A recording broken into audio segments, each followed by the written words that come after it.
Hello, everybody. Welcome. Happy to have you here. Thanks for joining us today. Broadcasting to you live from the Orion spiral arm of the Milky Way galaxy, the solar system, planet Earth, North America, the United States of America, somewhere in between two formerly tariffed nations. My name is Brian Engelman, and this is the TNAM AM show here on the new American media, because the old American media has failed you. We're going to talk about Afghanistan today. Will there be justice for the botched withdrawal? I'm actually having an issue with Rumble right now. I tried something different. It's supposed to be broadcasting. It is not broadcasting. It just says upcoming. And that's not going to work for me. So I have to... You already have an active streaming... What is going on? Sorry, 1 second here.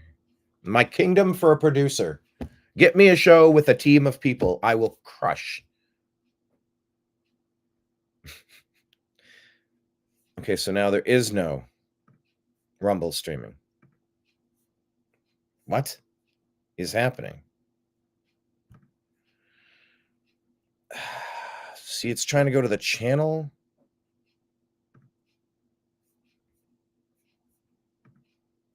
Anyway, we're going to talk about Afghanistan. We're going to talk about Elon Musk. Does he want to die on Mars? Okay, Rumble is still not working. And Rumble is the main platform that we use. We cannot build a foundation on Meta. We cannot build a foundation on YouTube. We've tried. And because of this glitch, I have to restart. Such a glitch. I have to set this up manually. Here, let me do this. Let me play you the intro to Hurricane Helene, Help on the Way. It's a documentary that we made for the New American Media. Blake Wally and I traveled to get a tour from Grizzly here, and we saw the destruction in North Carolina. Let's play this for you while I get this set up. Can we see this? Switch these. Full screen. All right, here we go.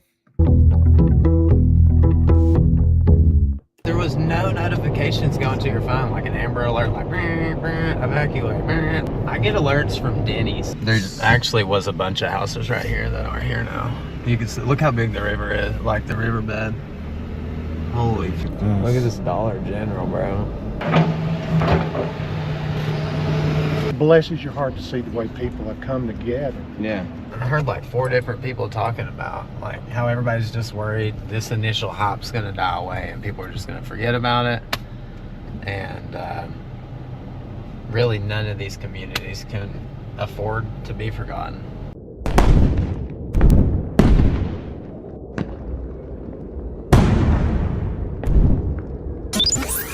Your guide to the truth. TheNewAmericanMedia.com.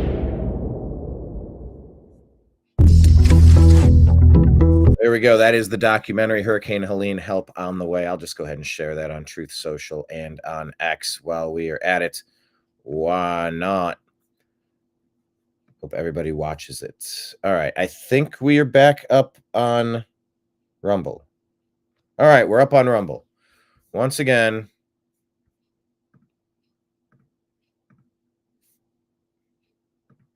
Rumble is glitchy. I'll deal with that later. Not your issue.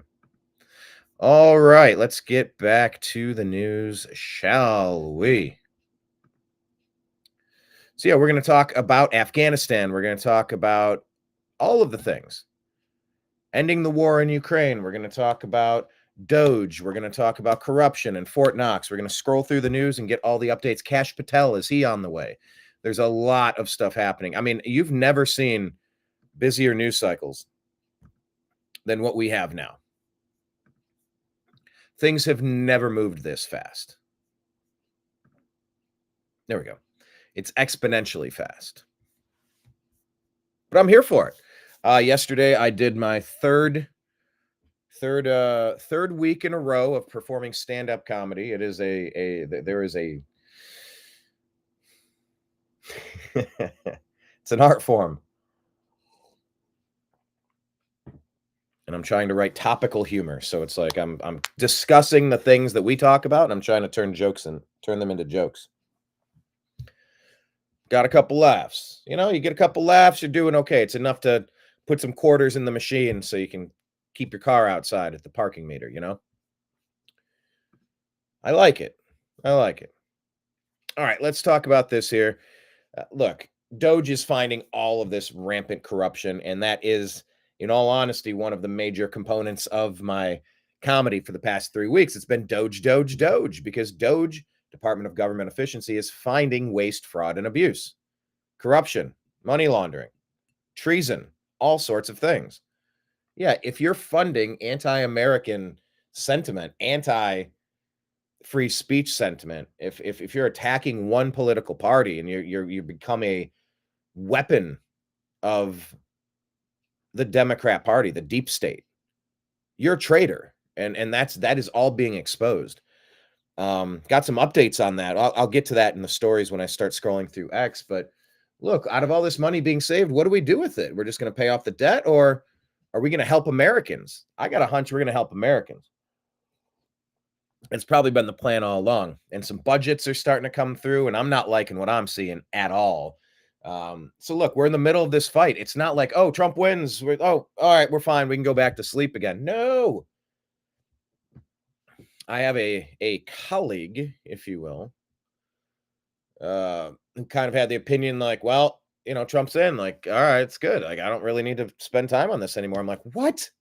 This is like, if you finally get a good Cleveland Browns football team, you're doing shows every day, 1 in the morning, 1 at night. You're so excited to talk about the team. There's so much going on. You have a small window of opportunity to compete for a championship. We have a small window of opportunity to audit Fort Knox, to raise the purchase power of our currency and change the entire monetary system that's failed us all these years, intentionally failed us. It's not that it failed us. I like to say we're the new American media because the old American media failed us. But the reality is, it's not that it failed us because it was trying to be objective, because it was trying to be honest. It did its job providing misinformation and disinformation to us so that they could continue looting and pillaging and plundering our country's value. Our treasure, our blood and treasure has been squandered in foreign lands. You got homeless, you're stepping over homeless people trying to get to the corner store, driving through potholes that are throwing off your axle in the alignment on your car. You're paying way too much in taxes every time you get a gallon of gasoline. Your egg cost is through the roof because Biden killed 100 million chickens for no good reason. Oh, but there was a farmer that got sick somewhere once and they had to do this. No, they didn't. No, they didn't. These are panic maneuvers that cause panic repercussions. I thought we learned this during COVID. By the way, COVID shots. More and more places are banning these. And with Bobby Kennedy at the helm, it might be a nationwide ban. We're going to talk about that as well. So let's just get into all of the things, and we will unpack them one by one. This one was shared from David Harris Jr. This is former Congressman Matt Gaetz, it looks like. He says, how dare Elon Musk deprive dead people of their treasury payments? Now they'll be extra motivated to vote Democrat. Mike Benz, what's next? Are they going to take away dead people's health care next? They're going to get people who have been dead for 30 years killed. Elon, heartless beasts that we are. Doge is indeed going to take away health care from dead people.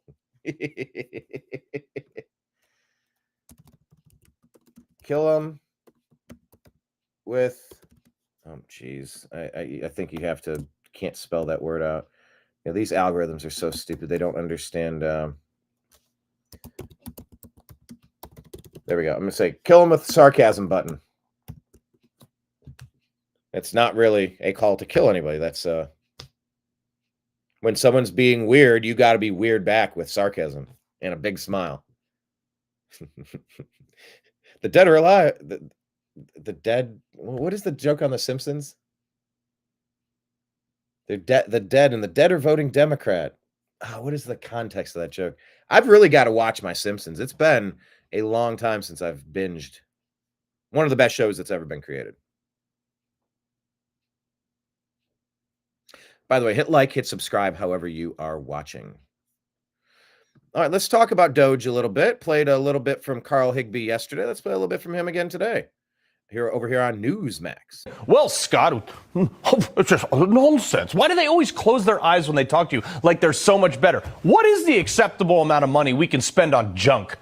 Stuff that we don't even have to go back 20 years to find, like he said in that thing. Blatant lie. Let's go to 2023. Programs, $1.5 million for advancing DEI in Serbia's workplaces, $70 grand for DEI musical in Ireland, $47 for a transgender opera in Colombia, $32,000 for a transgender comic book in Peru, $2.5 million for electric vehicles in Vietnam. Yeah, that's only a few $1 million there, but there's literally thousands of these grants every single year in the last year or two. You don't think that's a waste, man? That guy is exactly what I voted against. Because he doesn't think any of those things are actually waste, which gets me to the real reason they are freaking out. Yeah, well, there is something that could be said to the mission of going into different countries and trying to promote American values. But just on the basic level, the stuff you heard, are those American values? Are those things that align with the MAGA agenda? No, I don't think so. So you stop it. The obsession with being Team America World Police is lunacy. If we had a surplus with nothing on the national debt, okay. Maybe we got rid of our income tax. Maybe we got rid of the IRS. Maybe we got rid of the Federal Reserve private banking cartel that's devalued your money by 98% in the last 100 years. Made it so that a man can't go to work and bring home enough money to provide for his house, 2 cars, a pet, 3 kids, the American dream, clothing, food, retirement. They've devalued the money so much that both mother and father have to go to work. So you have Americans not having kids because it's too expensive. When they do, they're either put in daycare to be abused or they're sent to a public indoctrination camp where they're abused mentally or worse. Pushing radical Marxist ideologies, transforming normal kids into God knows what. If you have access to a kid for 8 hours a day, you are going to warp their brain. But if they stay home with mom, guess what? The kids will be raised as the parents want, which would theoretically be normal, honest, good, common sense, decent people. Everything about our country is backward. And until we can prioritize and get those answers, get those problems figured out, not another dollar to another damn place. I don't care about the program or how important you think it is. Not another damn dollar to anybody except the United States. Let's get our stuff under control.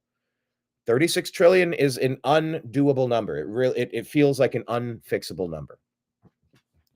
On another token, it's like, I didn't spend that. You ain't getting that from me. I don't have anything to give. What are you talking about? 36 trillion. Nobody has that kind of money. It's time to radically transform what government is. And there have to be safeguards put in place so that we don't allow it to get this out of control ever again. We only have this brief window of opportunity to get things right. Full steam ahead.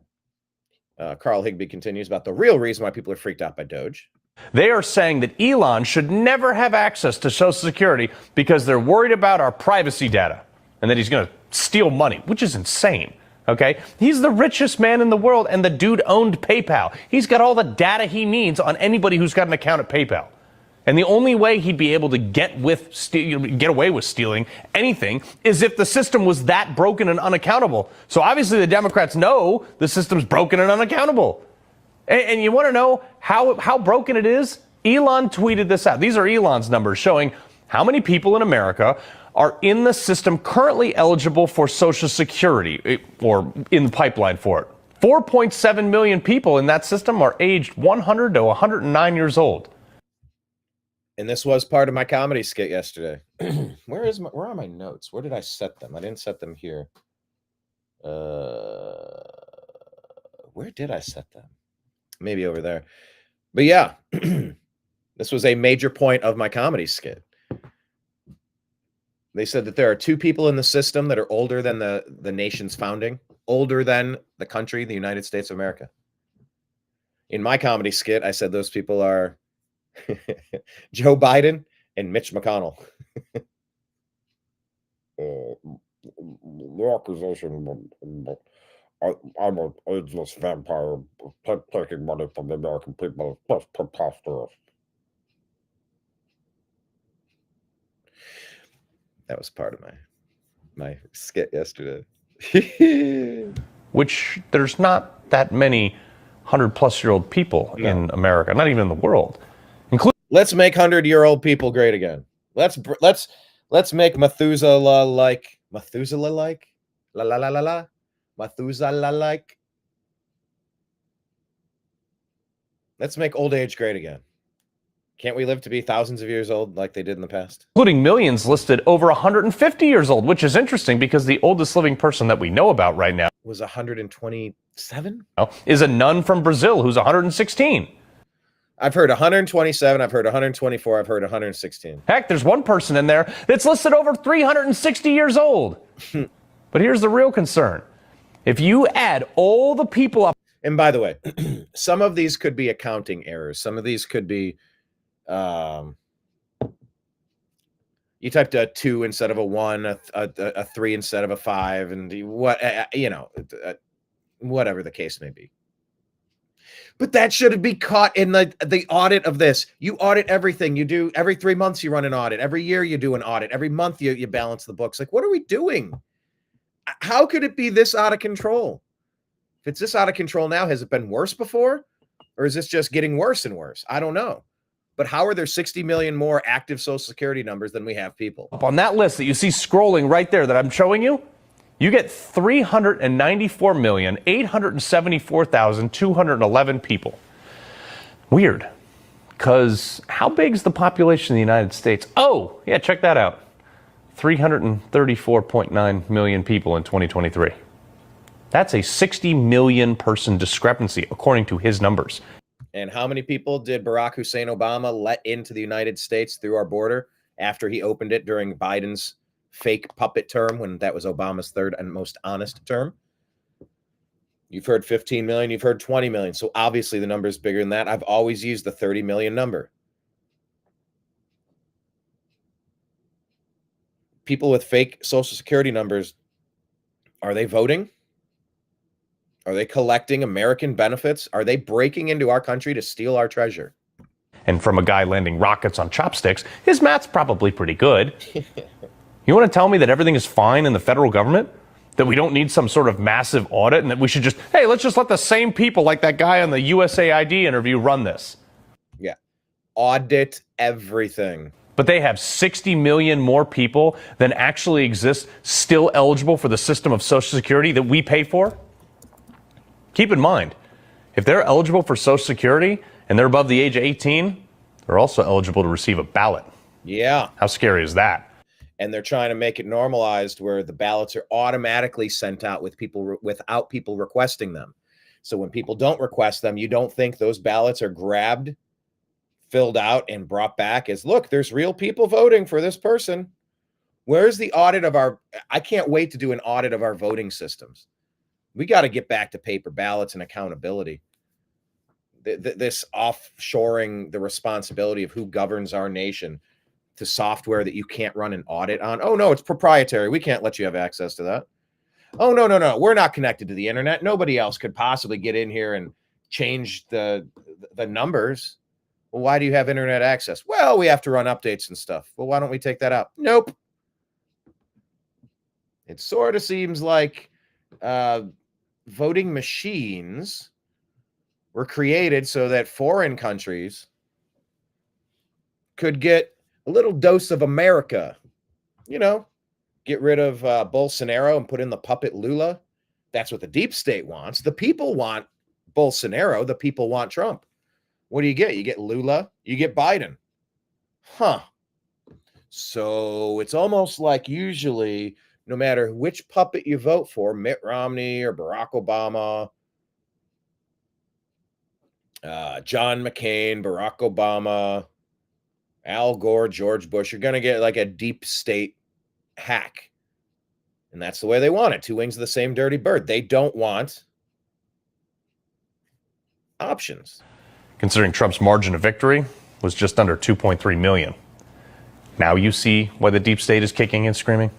I mean, well, Scott, it's just nonsense. Why do they always close their eyes when they talk to you like they're so much better? What is... Okay, it just replayed there. All right, you get the point. I actually like Instagram, but like I really wish they would figure out how to stop replaying those segments. That would be great. All right, Evil Texan here saying the U.S. Treasury can't track 4.7 trillion in payments. Yeah, they have no tracking code. Everything gets a code. You ever run a budget? Everything's coded. Like for homeowners association, there's painting expenses, there's driveway repairs, there's plumbing, there's electrical, there's roofing, termite and pest control, laundry room renovations, landscaping. Everything is coded, so you know where everything's going. But 4.7 trillion is untrackable. Seriously, make that make sense. Medicare sent $2.7 trillion overseas to people that weren't eligible. If you're 36 trillion in debt, you take 3 trillion off. All right, now we're down to 33 trillion. All right, we're moving in the right direction. How are you letting $3 trillion get stolen? Stolen. Pentagon lost track of 2.5 trillion. All right, now you're down to 31 trillion. Social Security sends 100 billion a year to people with no identity. What? The people cashing these checks need to go to jail. They know what they've been doing, and there must be penalties for this. DC Jano says, this is exactly what we voted for, and frankly, it's going a lot better than we expected. Department of Education spends $50 billion a year to make your kids gay. USAID spends $50 billion a year to make everyone else gay. That's over a third of the national debt right there, and it's only been 3 weeks. It's all blatant fraud, and liberals are defending this. They're pushing their pet projects on people. Nobody voted for Elon and Doge. The fuck I didn't. It's exactly what I voted for. I want my fucking money back. I want to see some fucking perp walks, and I want to make sure that this never happens again.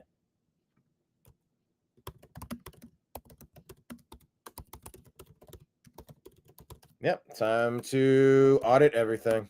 That's the comment that I'm leaving.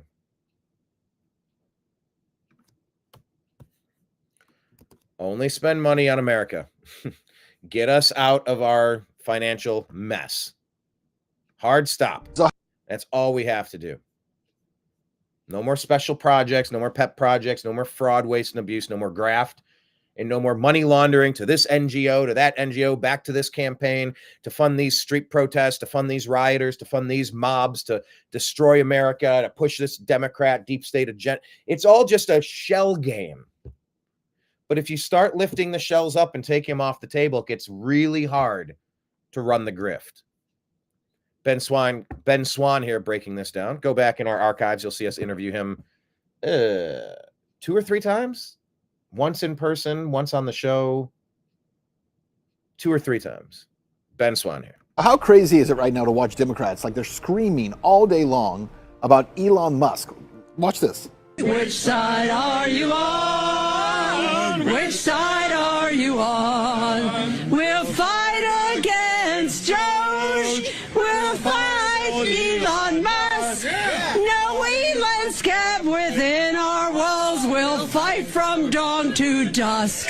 Oh, which side are you on? So they make up these songs and they have all these reasons why they hate Elon. And the main chant is that they say over and over is no one voted for Elon Musk. Right. Well, no one voted for Jake Sullivan and Victoria Nuland, who overthrew the Middle East, who helped start the war in Ukraine. No one voted for Anthony Blinken, who was running the State Department for the last year and actually was sending weapons into Ukraine to be fired into Russia, trying to start World War III. In fact, who voted for anyone in Joe Biden's cabinet when Biden did nothing last year and they were running the government and American foreign policy? Who voted for Biden while we're at it? Once we audit the 2020 election, there's going to be so much vindication over so much vilification. Separate issue, though. There's so many conflating, converging issues at this point. They're all spokes on a wheel converging right in the middle of this moment in time. No one voted for any of those people. It's like to pretend that Biden was in charge of the country is a master class in gaslighting. If you're going to actually believe that Joe Biden was running the United States, like I always say, it was the third and most honest term from Barack Hussein Obama. That's why things went so out of control for so long. 16 years of the Obama doctrine has almost driven us completely off a cliff. Yeah, Biden wasn't the people running the country for 4 years. We didn't elect those people. Those were the cronies, the handlers, they call them. Handlers around Biden. It's how the federal government works. The real reason Democrats are mad, everyone knows what it is. They're screaming right now because Elon Musk is uncovering massive, ground-shaking, mind-blowing amounts of corruption. The kind of corruption that we all knew was there, but no one had the guts to actually point it out. We're literally watching right now, in real time, in the first 3 weeks of the new Trump administration, hundreds of billions of dollars of waste, fraud, and abuse being revealed every single day. What Democrats are really scared of is the fact that that money is the funding mechanism for everything they've been doing for the last 40 years. This is how Washington works. It doesn't matter who's president. It doesn't matter who's in office, because they keep the permanent bureaucracy in place, and then they fund that bureaucracy to do whatever it wants, regardless of who's in power, regardless of whether it's Democrats running the country or Republicans. And two wings of the same dirty bird. here's the truth. In Trump's first term, nothing really changed. This time, he brought with him people who are making fundamental changes. That first term, way too many swamp creatures. You know, there's the collateral damage, and we're going to talk about Afghanistan. And if Biden didn't steal 2020, if those people weren't allowed to stage a coup and take over this country in 2020. Oh yeah, with a gun to my head, under duress, go to cisa.gov/rumor control, because they want a countervailing view. They'll tell you that 2020 was the only free and fair election in the history of elections. Yeah, that part. The collateral damage of Afghanistan's botched withdrawal, the 30 million people flooding into this country, stealing our national treasure, and the COVID protocols that led to so many countless unnecessary deaths, including several members of my family. None of that stuff had to happen. And there needs to be justice for what Fauci did, for what Biden did, Obama pulling the puppet strings. Take that aside. The net impact of having Trump sidelined for 4 years to strategize and watch the American people grow angrier and angrier with the deep state, exposing more and more of their lies, breaking through the echo chamber where only garbage propaganda was being allowed to be delivered to you through YouTube, Google, terrible company, Instagram, Facebook, Meta, terrible company, all deep state. All the legacy media, ABC, CBS, ESPN, Disney, propaganda. They were all pushing the same stuff. Transgender this, racist that, anti-America this, bullying tactics that. Non-stop agenda from them. The blowback from them getting what they wanted and letting us see what that looks like is a gift that we couldn't have even imagined. The American public overwhelmingly wants to blow this whole system to 1,000 pieces and scatter it to the wind, as JFK said. By the way, I think we're going to finally get justice on JFK's assassination. The deep state murderers that took out our president last time. I wasn't even alive when that happened, and I took that shit personally. How could you not take it personally? I took it personally. I still take it personally. Because if they can do it to him, they're going to try it to Trump. They can do it to Trump. They can do it to anybody else. They normally get their way. This is a unique anomaly, a brilliant moment in time where we have an opportunity here. To the way Washington works, to the way it's funded, to the funding mechanism. The point I was getting at is that it's so much better now that the blowback from the American public is happening in response to 4 years of unfettered lunacy from the left. And Trump has surrounded himself with a much better team of people this time around. It's not even close. In any sports league, you know, NFL, like if you hit on a draft, you get your quarterback, you get yourself a playmaker on defense, you get somebody on the offensive line to anchor that, you get somebody that's like, if you crush a draft, you can change the direction of your team. If you swing and miss on your drafts, I mean, it sets you back so far. That's the story of the Cleveland Browns. But Trump selecting the right people, Kash Patel hopefully will be nominated soon. Confirmed soon. It's gone to cloture, so the clock is ticking. The vote will happen, and I think they have the votes. Tulsi Gabbard, Director of National Intelligence, huge win. She was put on the no-fly list.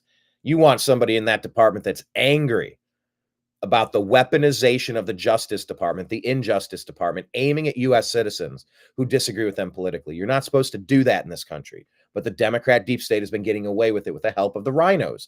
Liz Cheney, Adam Kinzinger, Mitt Romney, Mitch McConnell, Lindsey Graham, all these fake Republicans have been in on the scam. Root them all out, get rid of them all. So despite the massive collateral damage that we've had to suffer and endure because Joe Biden ended up stealing the country in 2020, the blowback is 100 times what it would have been if Trump had just served out another 4-year term, a couple more impeachments, the things are getting blocked, and he would have been done, and he would have been an ineffective president. Now, he is a steamroller strapped to rocket-fueled engines, propelling him in the direction he's aiming. The power of the weight of the steamroller and the speed of the jet engines is unlike anything I've seen in my lifetime. And this might be the only chance we get in this country to remove the cancer, which is the thieves of the deep state bureaucracy that stole this place a long time ago. They bribe and they blackmail enough people to keep it going along and keep it going along. And they used to be able to get away with it, but the dam has broken. They cannot contain the rushing waters that are flowing up and above their barricades.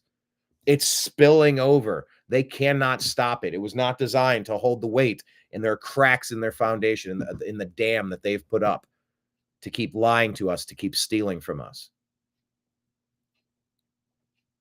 I've had a lot of dark days here at the New American Media trying to, you know, when your content is censored, when you're demonetized, and you're like, why have I poured thousands and thousands of hours into this thing and it hasn't netted the result that I was hoping for? What is the point? And then you have moments in time like this and you go, okay, I'll just continue to say prayers for the health and safety of Donald Trump and his entire family and his administration. You know, if you believe in casting spells of reflection, any evildoer trying to attempt to harm the president and his team, may they be met with tenfold repercussions as it bounces off of the intended target and it comes back at the person sending it. 3 pointing back, like the song I wrote. If you point a finger, there's 3 pointing back at you. Cast that spell of deflection, protection. Archangel Michael and the angels watch over the good guys here as we try to fix. This country could be awesome, and I want to focus on that. So I'm excited. Mechanisms that have been creating chaos all around the world and have been creating chaos here at home. So how crazy is it right now to watch Democrats? All right, yes, good job, Ben Swan. Corey Yeshua put this out, and this is interesting. I have mixed thoughts on this from Liberty Hangout TV.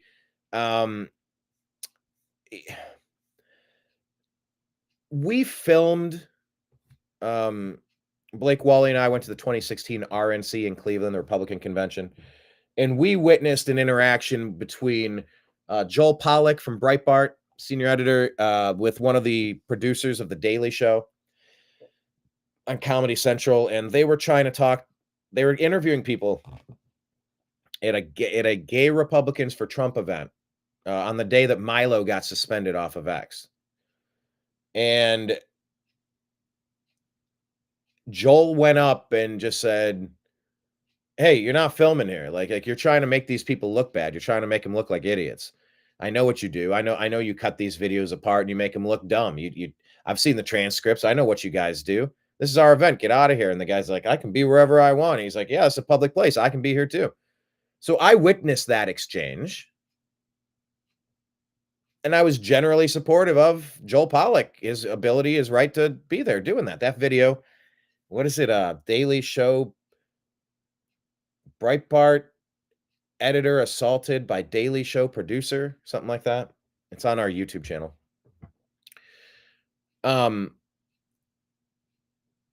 That interaction was interesting, and I generally appreciated it. But in this one, you'll see the opposite, and it's like, well, I also appreciate how this went.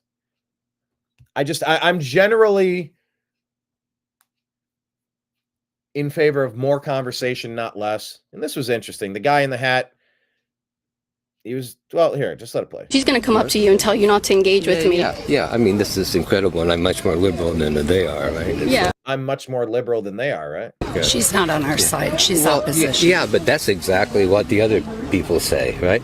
Don't talk to people because we don't all share the same values. Well, we don't all share the same values, right? Correct. But I share the value of freedom of speech. Correct. Right? Mm-hmm. And I can talk to her.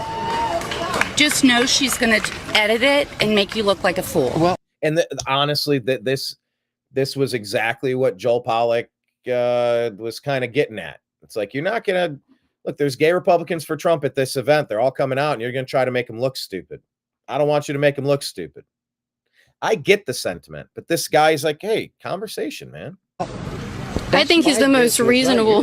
Well, you're right. I'm just here providing safety and I share security. your values, but I also believe in dialogue and freedom of speech, okay? Don't talk to her. She's Hey, this is freedom of speech. This is why you're here, okay? Do you appreciate people coming up and telling you that who you can and can't talk to? Well, I mean, this just shows the hypocrisy for what it is. But there's hypocrisy on both sides. Yes, yeah. Don't get me wrong. Absolutely. I think this is terrible that Donald Trump is president of the United States. But I have values that transcend politics. Okay. Right? Yeah. I have values Decency. that right. Mm-hmm. My enemy are the people who suppress other people, right? My people are, and it was interesting. And it's sad that he's against the MAGA agenda. It's fixing so many overdue problems that are blinking red lights of danger, warning, warning, warning. But let's talk. An African-American fellow was talking about Jesus, right? Well, when he quoted Jesus, he said, when they asked Jesus about what was the law, what does it mean to... Jesus didn't say just love your neighbor as yourself. Jesus said, love the Lord your God with all your heart, with all your soul, and all your mind, and love your neighbor as yourself. But see, the Democrats, they don't want to use the G word. So she's going to come. This guy's more conservative than he realizes. Well, look, it's a theme. This was it. Well, I got to turn it off. It's Creedence Clearwater, Fortunate Son. I knew it from the first note there. This is at the border. It says, I was a stranger and you welcomed me, Jesus. And the commenter says, well, since we're taking verses out of context, verily, verily, I say unto you, he that entereth not by the door into the sheepfold, but climbeth up some other way, the same is a thief and a robber. Jesus. Yeah, well, Jesus and Christianity is been really warped to try to flood America with non-Americans. We Americans have our own problems in America, and we're trying to work on it. There's a place for charity, and I think we should all be encouraged to do charitable works through acts of voluntary participation, not through forced confiscation and redistribution.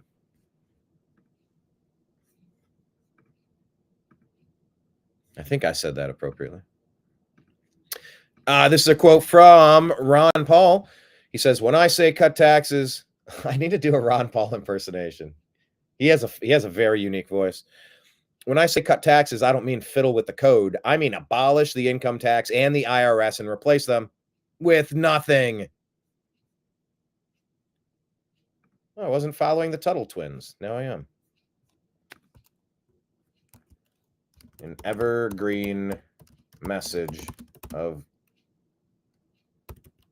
liberty and freedom right here. All right. Hey, Ron might get his wish. We might be auditing Fort Knox. We're looking at the entire tax code. We're auditing the IRS. I mean, things are... Everything... Have you seen Almost Famous? It's all happening. It's all happening. It's all happening.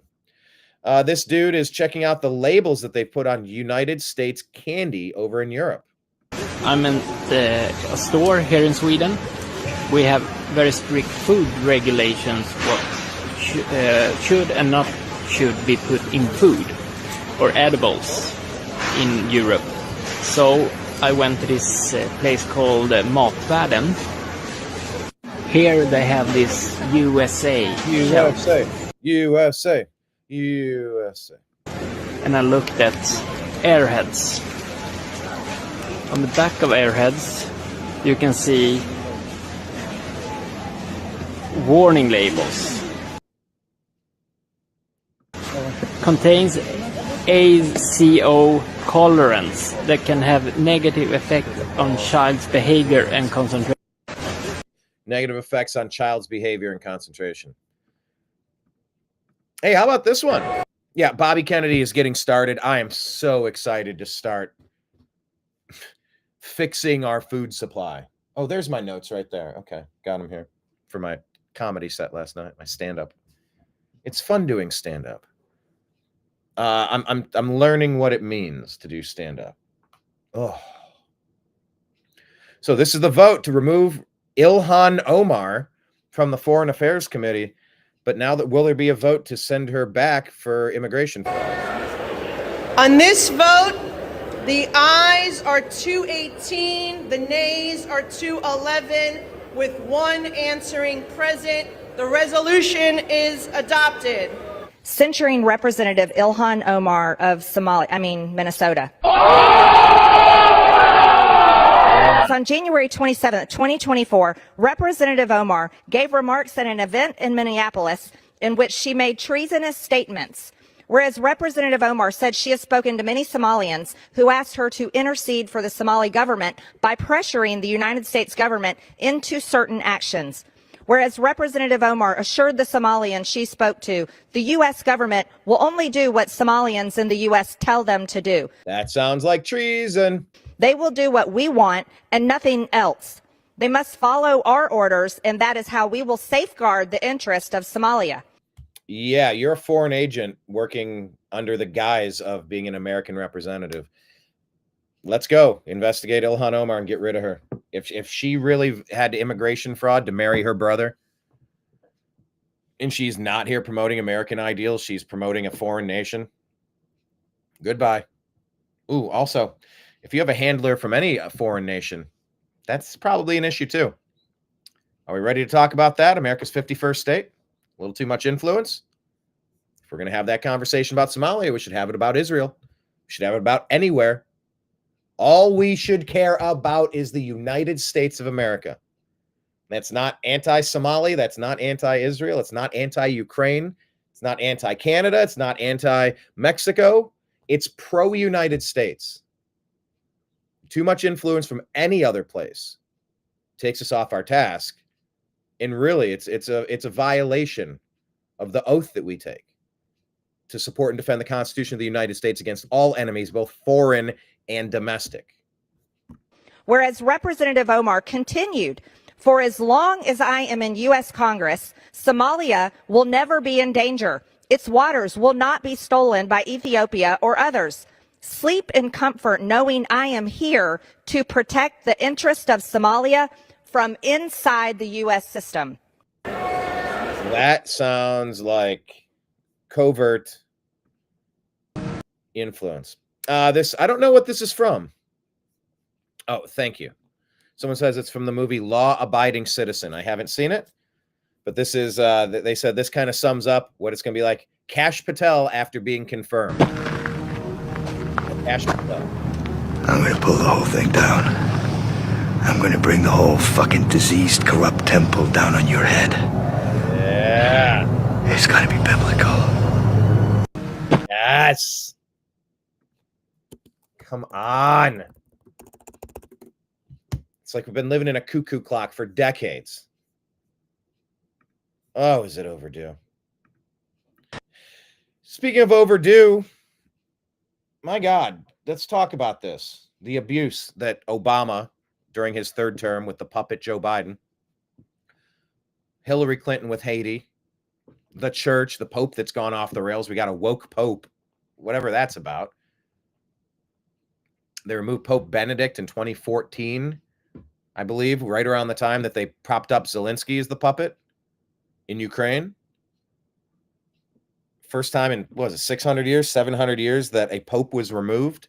He said he stepped down for health reasons. Then he lived for another 12 years or something. Let's talk about the child abuse. It's an awful topic, but it's kind of why we've all had to become activated, because there is so much demonic activity that's been running rampant and been used for power and control purposes that it has to be addressed. The problem of pedophilia in the aid industry is worse than the Catholic Church. 15,000 men with pedophilic tendencies working in the aid industry today, controlling food, water and shelter, and having access to women and children. The National Crime Agency in the United Kingdom estimate about 1 in 35 men have pedophilic tendencies, about 3%. There 1 in 35 men are monsters. This is not good. are more aid workers than there are Catholic priests in more countries than the Catholic Church is present in. What makes you think the average aid worker is any ethically better than a Catholic priest? And you'll say, well, none really. The Child Abuse Inquiry in Australia found that 7% of the Catholic clergy participated in pedophilia. 7% of the clergy are diddling kids. This is shared from I am Alita Breezy. So if the underlying prevalence is 3 and an industry that attracts people is 7, where does the aid industry sit? This says, watch now, Andrew McLeod, UN child abuse cover-up, girls trapped in cages, the horrifying truth. What's the... yeah, come on. Come on. Well, the National Crime Agency has also said that as we crack down on predatory pedophiles in the developed world, the predators now go to the developing world, and the chosen methodology they use to get access to children is to join a children's charity. Joining a children's charity to get access to children. Oh, that's crazy, you think? No, it's obvious. And when I say that out loud, 2 thoughts go through most people's minds. 1, that's disgusting, which it is, and 2, that's logical, which it is. Predators go to where there's prey. What is this? Ali Tabrizi. I saw it with my own eyes. Ugh. Oh, yeah. Are you guys ready for this? Oh, my goodness. Bye-bye, Billy, Tom Hanks, all these comments here. Who knows? We'll find out. Maybe we'll find out the truth. A lot of accusations. We'll find out. Look at that look. That's the look you make when you hear the Kash Patel's releasing the Epstein list on day 1. Oh, Billy boy. Oh, Billy. This is shared from the Grapple or Die account, and it asks, what do you train for? Don't go searching for violence, but be prepared to dish that shit out if I have to. He could have obviously stayed in the car, but those douchebags learned a lesson that day. Would you have made the same call? If you get attacked on the road, what's your plan? I'm not encouraging you to do or not do anything other than you better be prepared. Oh, doggone it. It's got music. I got to mute it. That's Pantera Walk. This guy gets out. He's yelling at the guy behind him. He's like, yeah, screw you, buddy. Yeah, you know what? I'm going to hit your car on the way back. Oh, you are? All right, buddy. Kablamo. Knocked TF out. This guy comes a-charging. Oh, that was a mistake. Bam! On the ground. Yep. Oh, how the turntables. Here you go, buddy. Let's bring you up into the dash cam and watch this. Oh, you made a bad decision today, didn't you? And you're out. Nighty-night. Look, you need to take your self-defense seriously. You need to take the protection of the things that you love seriously.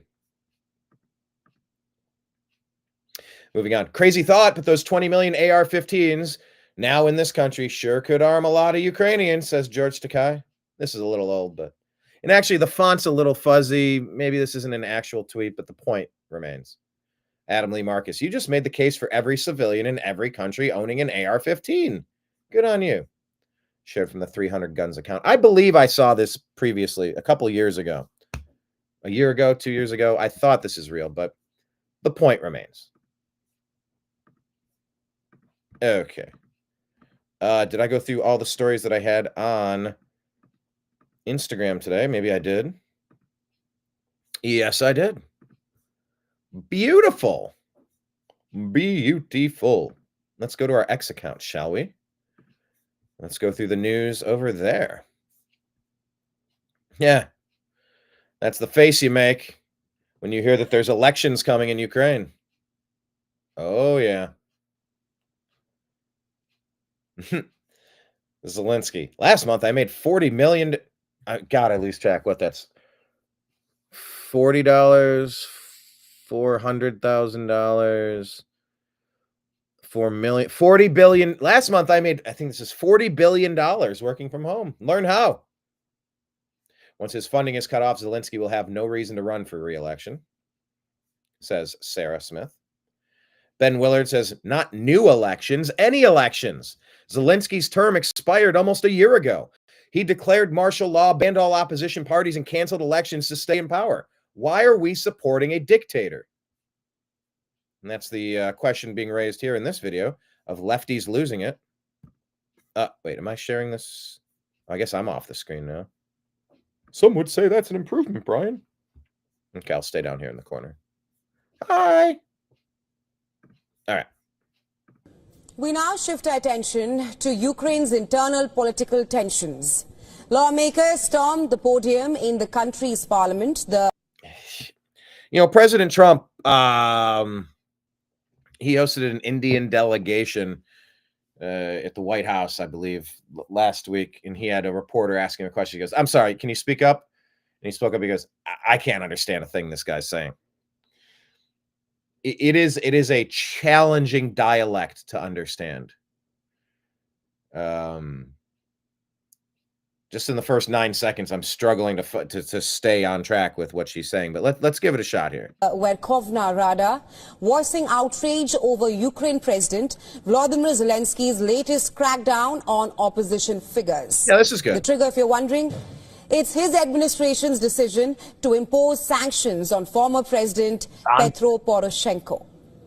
Videos on social media from the scene show angry MPs holding banners and chanting against Zelensky, accusing him of silencing rivals and centralizing power in his very own hands, calling Zelensky's leadership as a dictatorship and warning that the political repression is deepening in Ukraine.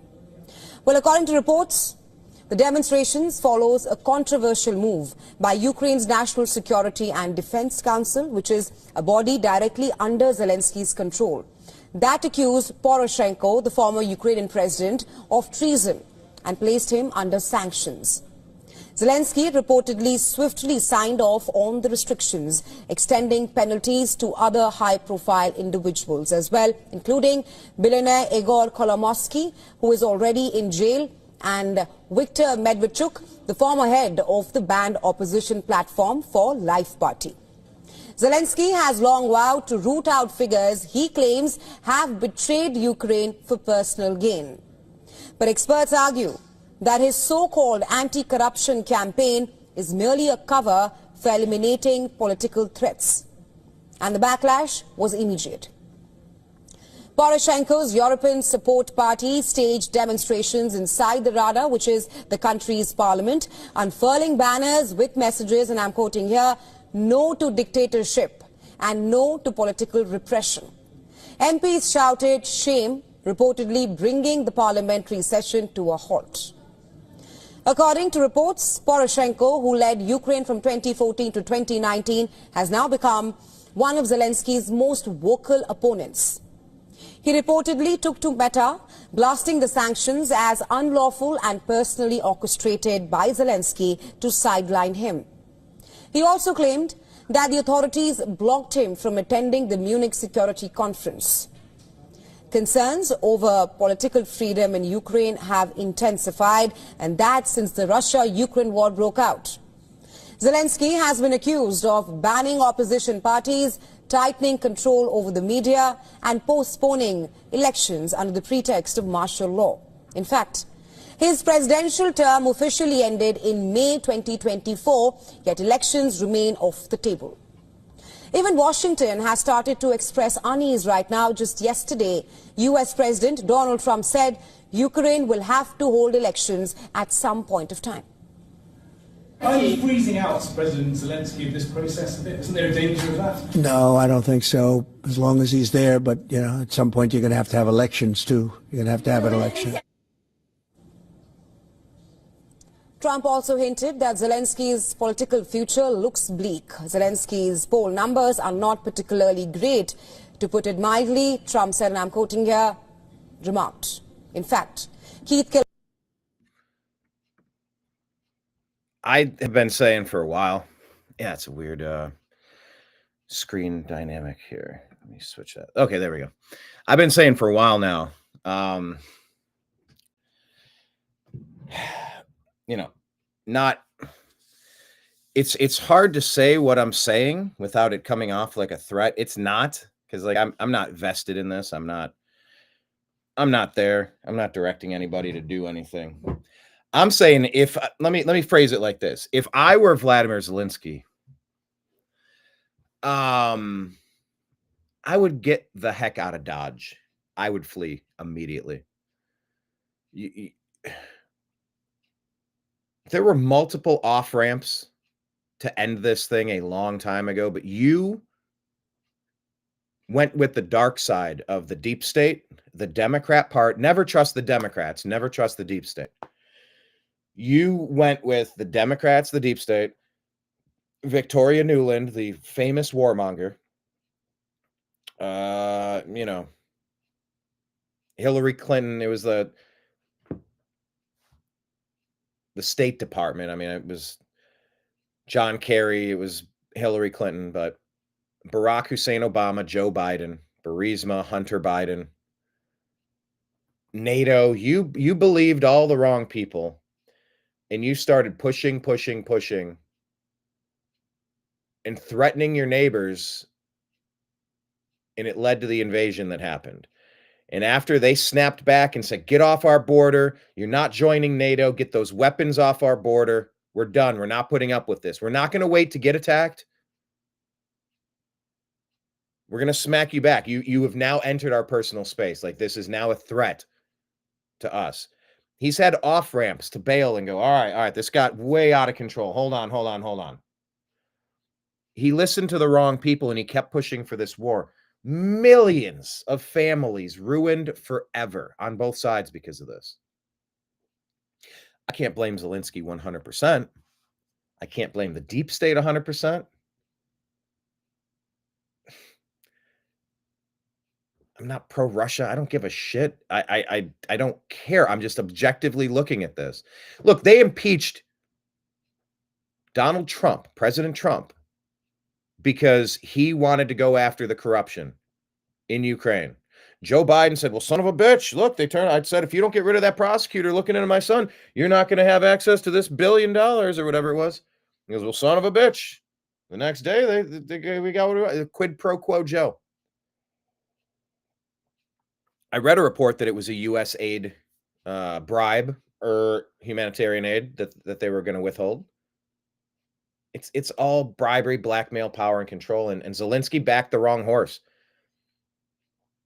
I would be very careful if I were Zelensky. I would actually get out of there. I would try to seek refuge. I would say, we're negotiating a peace deal.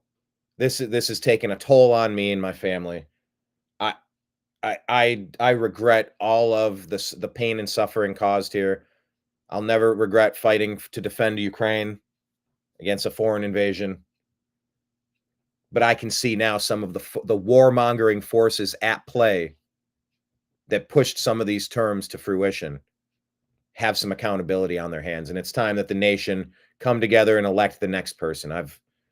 I did the best I could with what I had at the time. My heart will always be with Ukraine, and I would like to step aside immediately and resign. Let's open this up to a new election.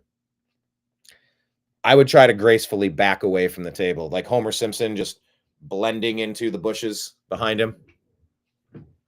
If he were smart, I would encourage him to do that big time. The U.S. Special Envoy for Ukraine and Russia earlier this month also called for both presidential and parliamentary elections to be held in Ukraine by the end of 2025, further emphasizing that a democratic system cannot There it is, an election by the end of this year. function without elections. If Zelensky seeks re-election, he may face a serious challenge. According to local reports, his decision to remove Ukraine's former top military commander, Valery Zalensky, has created a powerful political rival. A survey conducted by Ukraine's Social Monitoring Center just over 2 months ago shows that Zalensky commands major public support, with 27% of Ukrainians favoring him in a potential presidential race. Would that be the next person? While only 16% back Zelensky. So, will Zelensky hold elections in Ukraine in the near future? I don't think Zelensky is in charge. We're going to get to the X stories now and start rolling through it. But look, they're negotiating peace deals, and Zelensky's not even present. It's obvious. The more voices you bring into a room, the less likely it is you can reach a conclusion. It's just very interesting that they're going to try to negotiate a solution without one of the key players. But he's never been a key player. He's always been a puppet of the deep state. Doesn't matter. He does as he's told. Sit down, puppet. The adults are talking. It's Thanksgiving dinner. Go sit at the kids' table. He's being treated like a kid, and he better realize that he knows too much. He's funneled way too much money. He could sing like a canary and out way too many people. I don't see any way this guy lasts very long. If there was a way to take the high road and just say this, like this war has for everybody, this war has taken an immense toll on me personally. I've served the best way that I knew how at the time with what I had. If you can resign gracefully, with humility, honesty, got to call out the deep state for being sucked into this, being used as a puppet. There might be a way that he could survive this, but man, it's going to be very important that he does this really carefully. He's not even at the negotiating table. That's how irrelevant this guy is. That remains a question at this point of time. Regardless, it is clear that the battle for Ukraine's future is far from over, not just from the outside, but also within. What is this? WION. All right, so there you go. Check out WION. I'm finding it here. All right. Crazy Vibes is putting this out. Agree or disagree? You know, we can go back and I remember these stories being reported. Were they all valid? Is it entirely accurate? You know, there might be a little bit of ambiguity on some of these points, but Crazy Vibes 1 says, it's so crazy that Ukraine could have made a much better peace deal if we had let him do it a couple of weeks after the war started, when Russia was ready to fall back to pre-invasion lines in exchange for Ukraine not joining NATO. The United States, we, pressured Zelensky, and by we, I mean the deep state, not the citizens. The United States citizens don't want to get involved in this at all. We, being the deep state Democrats, pressured Zelensky, who originally ran on a peace platform, to reject the offer of peace. Now Ukraine stands to lose far more territory after hundreds of billions of dollars and tens of thousands of unnecessary lost lives. Thanks, Tony Blinken.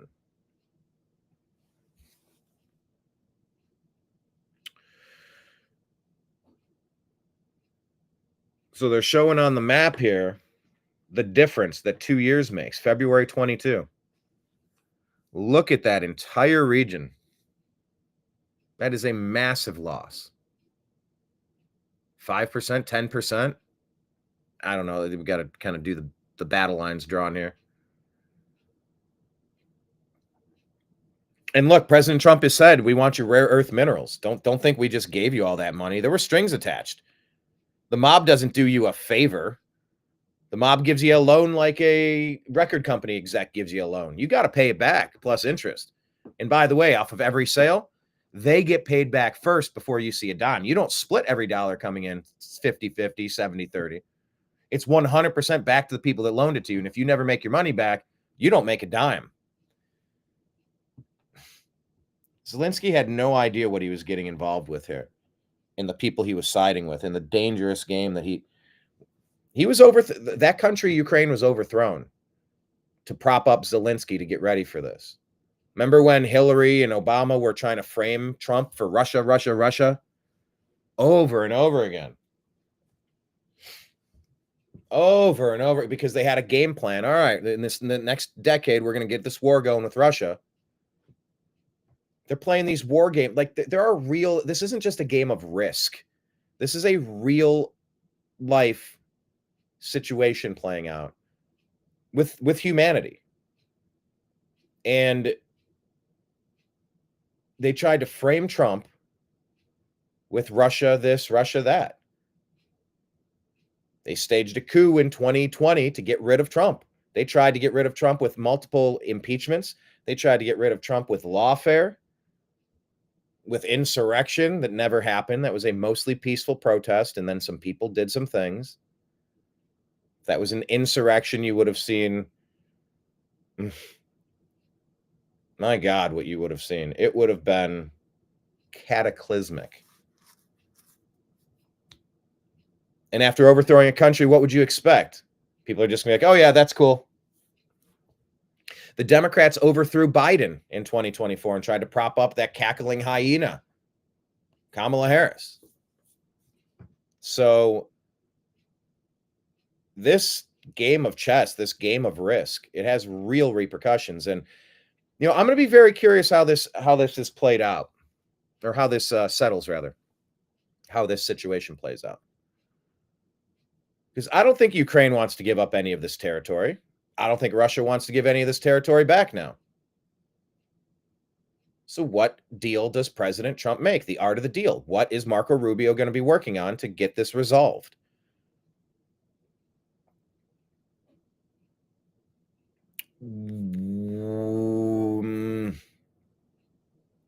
What is going on with the rare earth minerals that Trump's talking about? According to some reports, they're saying that in that pink area on the right here, a lot of what's happening with rare earth minerals is in the area that's been taken over by Russia. So will that land be ceded back to Ukraine, but there's going to be American interests running mining operations, and there'll be a no-go zone for military? It'll be like a buffer zone, maybe. There's a lot of ways you can go in these negotiations. Marco Rubio, I don't know that I fully trust him, but it's not necessarily that I need to trust him.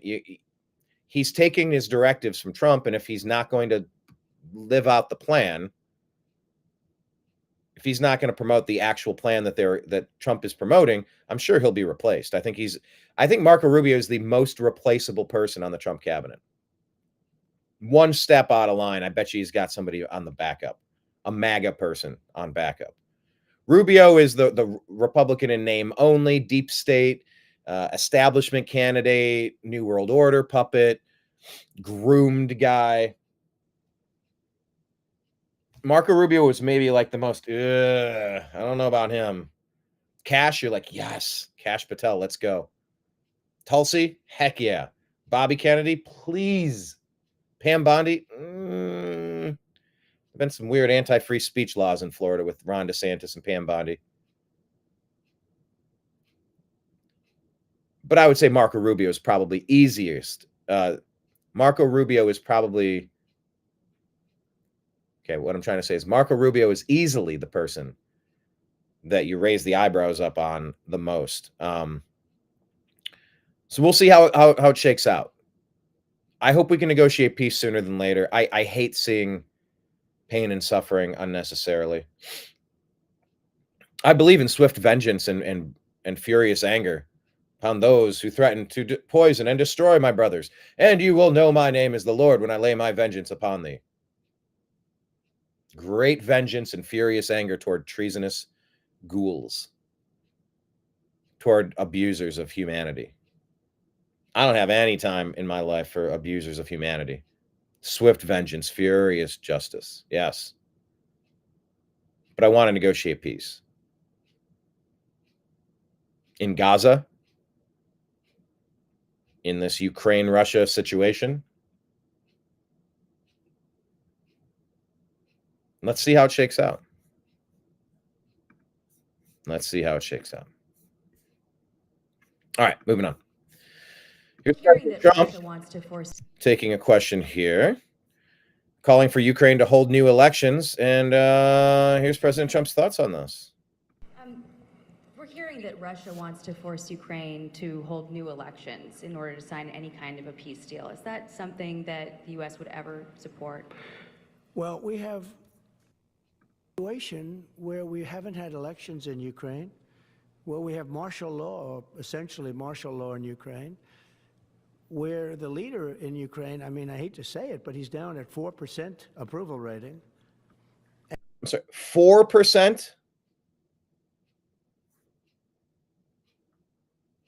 Yeah, I would tread very lightly if I were Zelensky. He is in serious trouble right now. And where a country has been blown to smithereens. You got most of the cities are laying on their sides. The buildings are collapsed. It looks like a massive demolition site. The whole, much like Gaza. Read that that comment yesterday saying that during the first Trump term, they tried to turn it into the Riviera of the Middle East and make the Gaza Strip into an awesome location. And the people who were governing at the time just flat out objected to it, constantly playing victim, constantly. Just, nope, Israel has to be wiped off the face of the map. Nope, we have to kill our neighbors. Nope, they have to be completely eliminated from the river to the sea. They have to be all eliminated. Very Hitlerian. It's just, you try to understand what the Democrat Party's saying. Like, Hitler's bad unless it's coming from Palestine. Then it's good. Orange man bad. Orange man Hitler. Wait, hold on. What? Trump was like, this is a great piece of, look at this place. It's on the water. It's Mediterranean. It's gorgeous. It could be fantastic. Like, if we could reimagine what it is, thinking big, trying new things. And the story was that was outright objected to, denied. Maybe that's a true report. Maybe that's an embellishment. The Abraham Accords. Trump was like, all right, fine. If you kids we can't do something big, then at least get along with each other. Use the Abraham Accords. Let's negotiate some peace here. Let's get along, guys. Come on. You don't want the kids fighting in the sandbox. I was watching How I Met Your Mother. Lily was a school teacher, and the two kids were fighting in this episode. And it was the episode where Barney and Ted got into a fight in the back alley with kind of like an Alex Jones looking dude, the bouncer guy, the bartender guy. And they're making the parallels of the kids fighting in class, and that's what it reminds you. It's just Israel, Gaza, turmoil in the Middle East. More rockets flew today. There's hostages. A suicide bomber blew up in the restaurant district again today. You're like, oh my God, will you guys stop it? Will you please stop? Maybe there is no fixing some of these ancient blood feuds. If Israel has to have a state, does it have to be in that location? Could we work out a partnership in Greenland or in Canada and carve out a state where there's nothing going on and you make it fantastic and you're not upsetting any of your neighbors? Oh, but it's the Holy Land. Yeah, that's the land that Jesus Christ walked. Why is that an Israeli thing that Israel has to have the Holy Land of Christ? Christ, a central figure in all of these Judeo-Christian religions, in Islam. Why does that happen? If they can't get along, why isn't everybody removed? And then you turn into a Christian theme park. You use the money, the revenue generated to pay for the Gaza people and the Israel people. All right. There was a story that they were trying to build a new Israel in Ukraine, in this area. There's a lot of geopolitical stuff that gets really convoluted. And I hate having to take a stance on these ancient blood feuds. I just get sick of nothing ever changing. I get sick of spinning on a hamster wheel and you have the same scenery every day and it's the same batch of problems. They're terrorists. They're freedom fighters. They're occupiers. It's the Holy Land. We're the chosen people. Humanity's chosen, not just your group. No, our group is special. No, your group's from Kazakhstan. You're not even what you claim you be. You can listen to these arguments all day long, and it's hard to make sense of it, but 4% approval rating from Zelensky. He's declared himself a dictator and stopped elections while millions of people are dying over there. The Ukraine situation is just about winding down. President Trump is right to call out Zelensky for having the support of his people, 4%. That is revolution polling. I mean, so many of the cities. I mean, they haven't done it in Kiev. And that's it. Once again, making the parallel, and I know this is getting a little convoluted, but making the parallel to the open air prison. They say Gaza is an open air prison. It's all because of Israel. And you're like, hold on, isn't there another fence on the other side of this open air prison? And Egypt doesn't want these people in there either. No, they're terrorists. No, they're freedom fighters. Okay.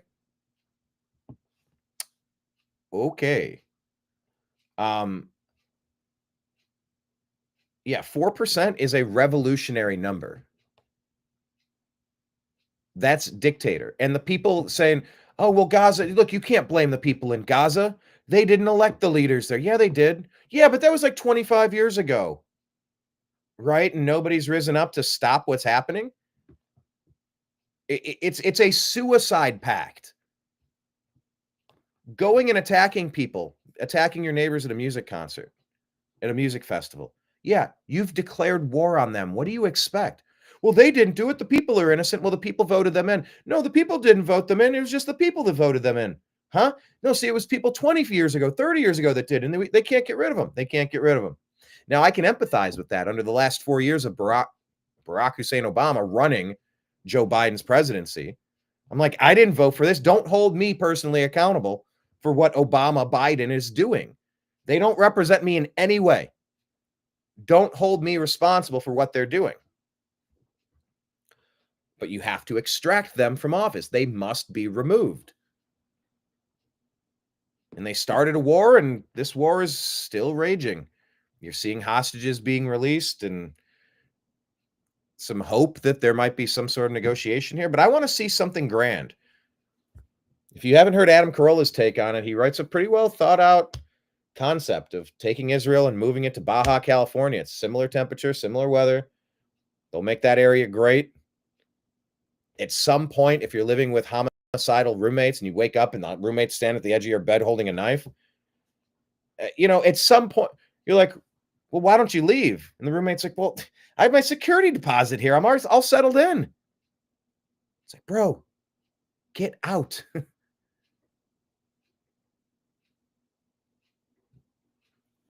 So I don't know. But they were promised the land. Oh my God. Okay.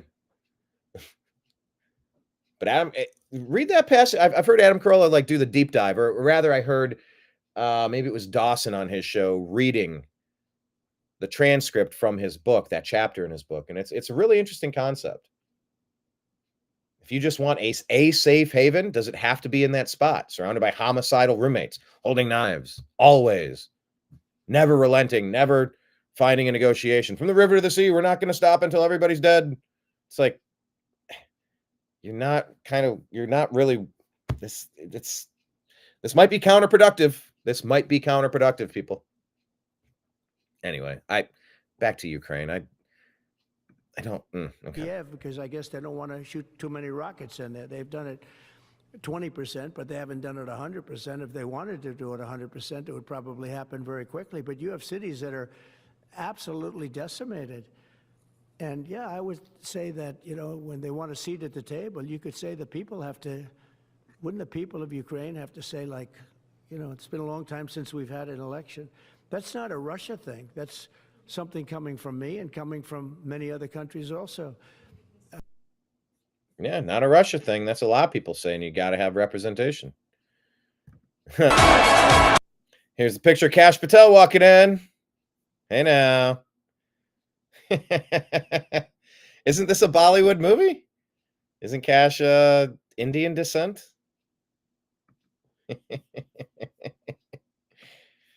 It's the grand homecoming coming in soon. Mark Wayne Mullen here, Senator Mullen. Here's what was notable in the Senate today, 7:26 a.m. 10 a.m., President Trump's Secretary of Labor pick, Chavez DeRemer, has her confirmation hearing in GOP help. Then Loeffler, SBA, Small Business Administration. And then we're going to confirm Kash Patel by tomorrow. He's got the votes. Kash has the votes, everybody. Kash Patel has the votes, according to Mark Wayne Mullen. Here's a little AI generator.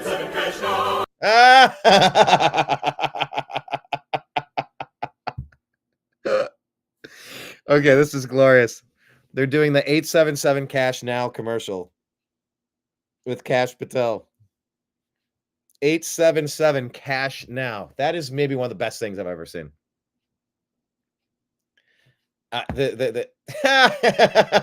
Pocahontas. So yeah, according to Albion here, breaking Senate advances Kash Patel's nomination for FBI director. Confirmation expected soon. In a 48-45 procedural vote along party lines, the Senate moved forward with Kash Patel's nomination to lead the FBI. A final confirmation vote is anticipated later this week. Patel, a former national security aide and federal prosecutor, has pledged to eliminate political bias within the FBI and focus on law enforcement. He aims to shut down the FBI Hoover building on day one and reopen it the next day as a museum of the deep state. Oh my God, please do this. We have been invaded for so long. This is the second American Revolution that we are living through right now. I'm not overstating the gravity of what we're facing here. This is epic. Supporters believe Patel's leadership will drain the swamp and restore integrity to the Bureau. However, critics express concern over his perceived loyalty to President Trump and potential for politicizing the agency. Yeah, you know what? Well, I'll comment on that in a second. If confirmed, Patel will serve a 10-year term as FBI director, marking a significant shift in the Bureau's direction. Critics expressing concern over his perceived loyalty to President Trump and the potential for politicizing the agency. Okay. For 16 years under the Obama doctrine, the deep state has weaponized the Justice Department and the alphabet agencies to turn their focus from outward threats onto us, we the American people, we the American normal people, we the American sane people, we the American Republicans, conservatives, libertarians, constitutionalists, normal, decent, common sense people have been made targets by the deep state. The Democrats have used lawfare and disguised it under the banner of being justice. Now we're going to use the justice system to prosecute the people who abuse their authority with their lawfare. That is not politicizing the agency. That's not loyalty to Trump. That is fixing a deep wrong within the United States of America. Don't get it twisted. Recall Katie Hobbs here says Peter Strzok wiped his X account just days before Kash Patel's confirmation as FBI director. Let's listen to this back and forth here with Peter Strzok. Look at his crazy eyes. This guy is as deep state as it gets. He'll be indicted. At every step, at every investigative decision, there are multiple layers of people above me, the assistant director, executive. Look at how crazy and demonic this guy looks. Just look. Some people, you can see the demonology flowing from them. Assistant director, deputy director, and director of the FBI, and multiple layers of people below me, section chiefs, supervisors, unit chiefs, case agents, and analysts, all of whom were involved in all of these decisions. Yeah. Once again, you picked the wrong side. You picked the deep states. You picked the Democrats, you picked the traitors over the American people. You weren't just doing your job, you were a willing participant in the treason that was occurring in the United States of America. Let me read this, the commentary here on this post. Peter Strzok wiped his ex account, blah, blah, blah, blah. All right, so this is putting here FBI's page, or FBI page. Trump's not ever going to become president, right? Yeah, Lisa Page. And Strzok says, no, he's not. We'll stop it. In case he wins, we have an insurance policy. You think these are the only two high-ranking FBI officials to think like this? Sedition. The insurance policy was Sessions, McCain, and Trey Gowdy, who made sure to push forward the Mueller probe, which caused bloodletting in the 2018 midterm. Ugh. Bob Mueller's whole team wiped their phones at the same time. Everyone knows Mueller committed a clear act of prosecutorial misconduct and obstruction of justice. Durham refused to answer who on Bob's team ordered everyone on the team to wipe their phones. While Mueller was telling the press that Trump may have obstructed justice, behind the scenes, Mueller was allegedly breaking the law in order to obstruct justice. Like the Kennedy assassination, the illicit Operation Crossfire Hurricane normalized weaponizing the NSA, CIA, and FBI against political opponents and is a festering wound on the body politic.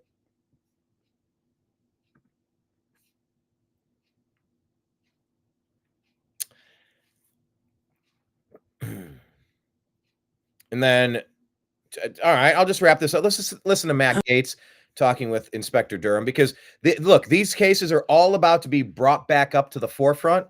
Here's a little a primer.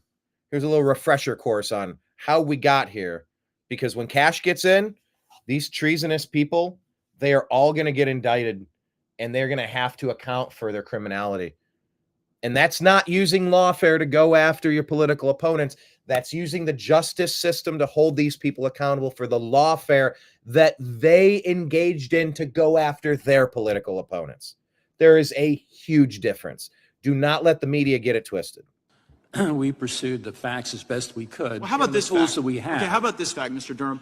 The entire Mueller team does a hard reset on their Apple phone in synchronization to wipe away evidence. Did you investigate that? I've read that. Well, why did you investigate it? Who gave the order on the Mueller team to wipe the phones? Yeah, that was not something that we were asked to look at, and we didn't. No, that's not true, Mr. Durham. And why do you need to be asked to look at something so obviously indicative of criminality? That is not true, because I'm holding the document that authorizes. Also, Gaetz is saying that's not true. Your activity, and it specifically says the investigation of Special Counsel Robert Mueller. It's in Mr. Chairman, I seek unanimous consent to enter into the record the order that says that you're supposed to investigate these things. And so, like, whether it's the Mueller team, MIFSA, how about Azra Turk? Azra Turk, what's Azra Turk's real name? Do you know that? I'm not going to be disclosing the names of FBI personnel that are otherwise unavailable. But an FBI, so the FBI sends somebody to go honeypot George Papadopoulos. Who gave the order to do that? I think that's beyond the scope of what's in the report. It's literally the scope of what your charging order is. Who put it in motion? We get, after it was put in motion, the FBI did a bunch of wrong and corrupt things. Totally understand. We're trying to deal with that. But when you are part of the cover-up, Mr. Durham, then it makes our job harder. Yeah, well, if that's your thought, I mean, there's no way of dissuading. Yeah, well, that's just like, your opinion, man. Your opinion, dude. Yeah, well, that's just like, your opinion, dude. Question of the day, what is that from? This shared also, this woman is a criminal, Hillary Clinton. She destroyed subpoenaed evidence. This has already been established. Doing so is a felony crime. The FBI knows it. The media knows it. The public knows it. It's not a matter of if she is guilty. It's a matter of why she isn't being tried and convicted. Yeah, because you'd be in jail. At every step. These people are guilty as sin up to their eyeballs in it.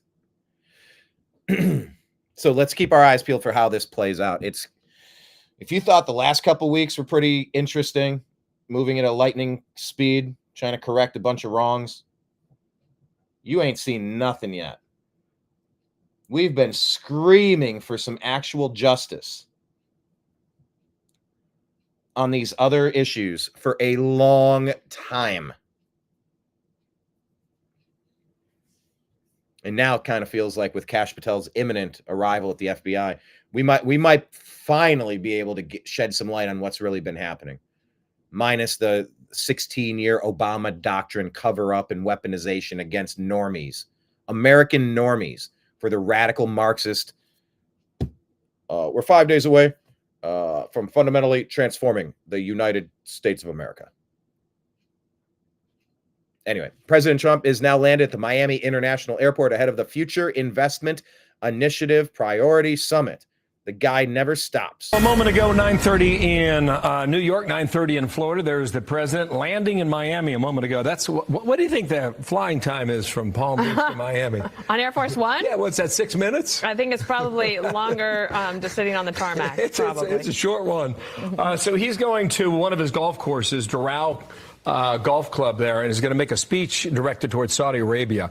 It's called F2, so if you're following along, you might see that throughout the morning here. So just wanted to share that with you. F2, Future Investment Initiative. As the day rolls on. And it's Wednesday. Yeah, it's Wednesday, and it's Florida. Okay. All right. White House Post here said the world is not ready for what's about to happen.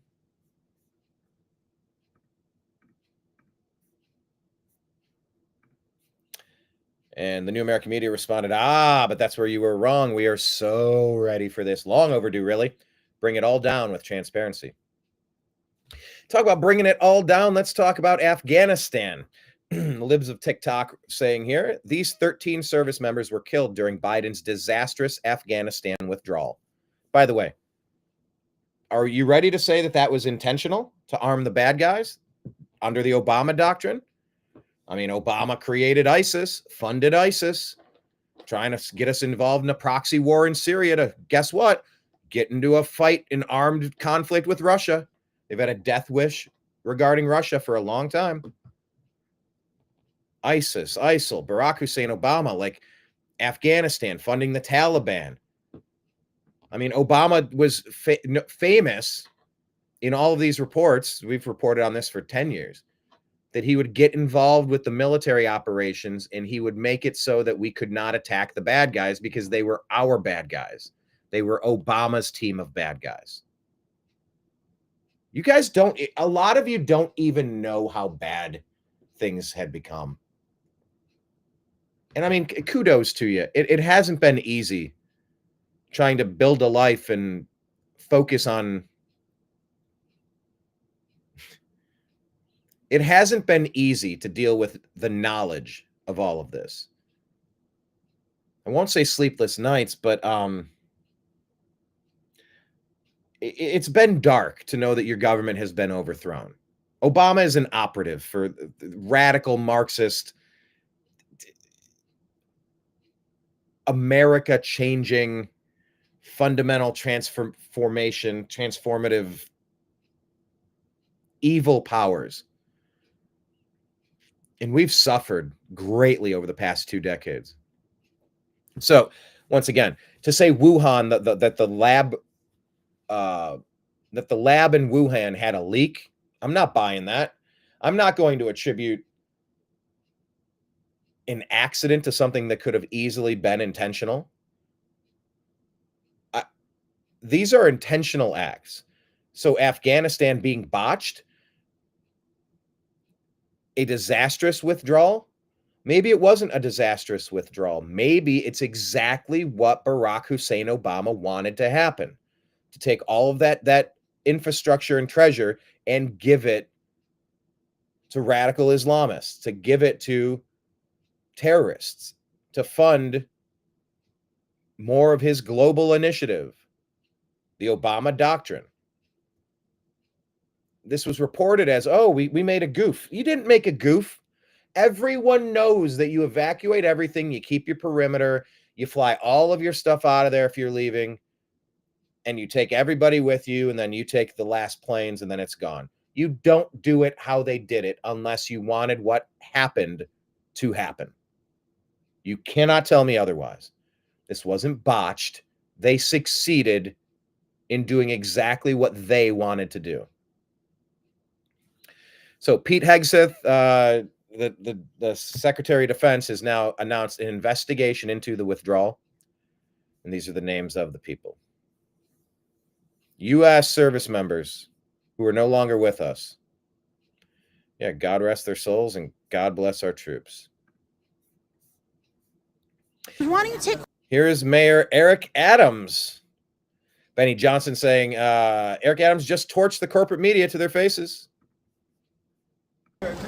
Mayor Adams, why don't you take questions from the press? Just make a pad for us, that's all.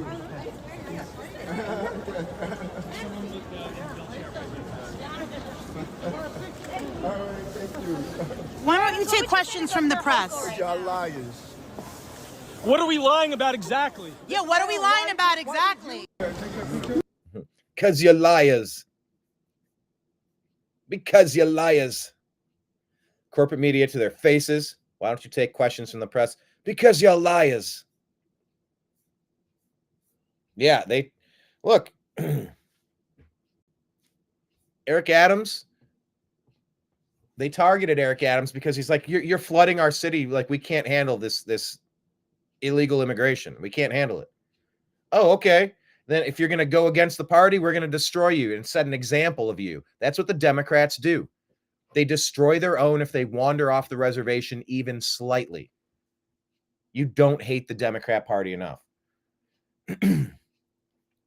What is the big complaint about Eric Adams? That he had a flight upgraded? Oh no, a guy that always flies places. Instead of sitting here, he sat there. Oh. I think we got some real issues to worry about. These Letitia James, Alvin Bragg, fake indictments, like just trying to take out your political enemy du jour, your enemy of the day. Nah, I'm not having that.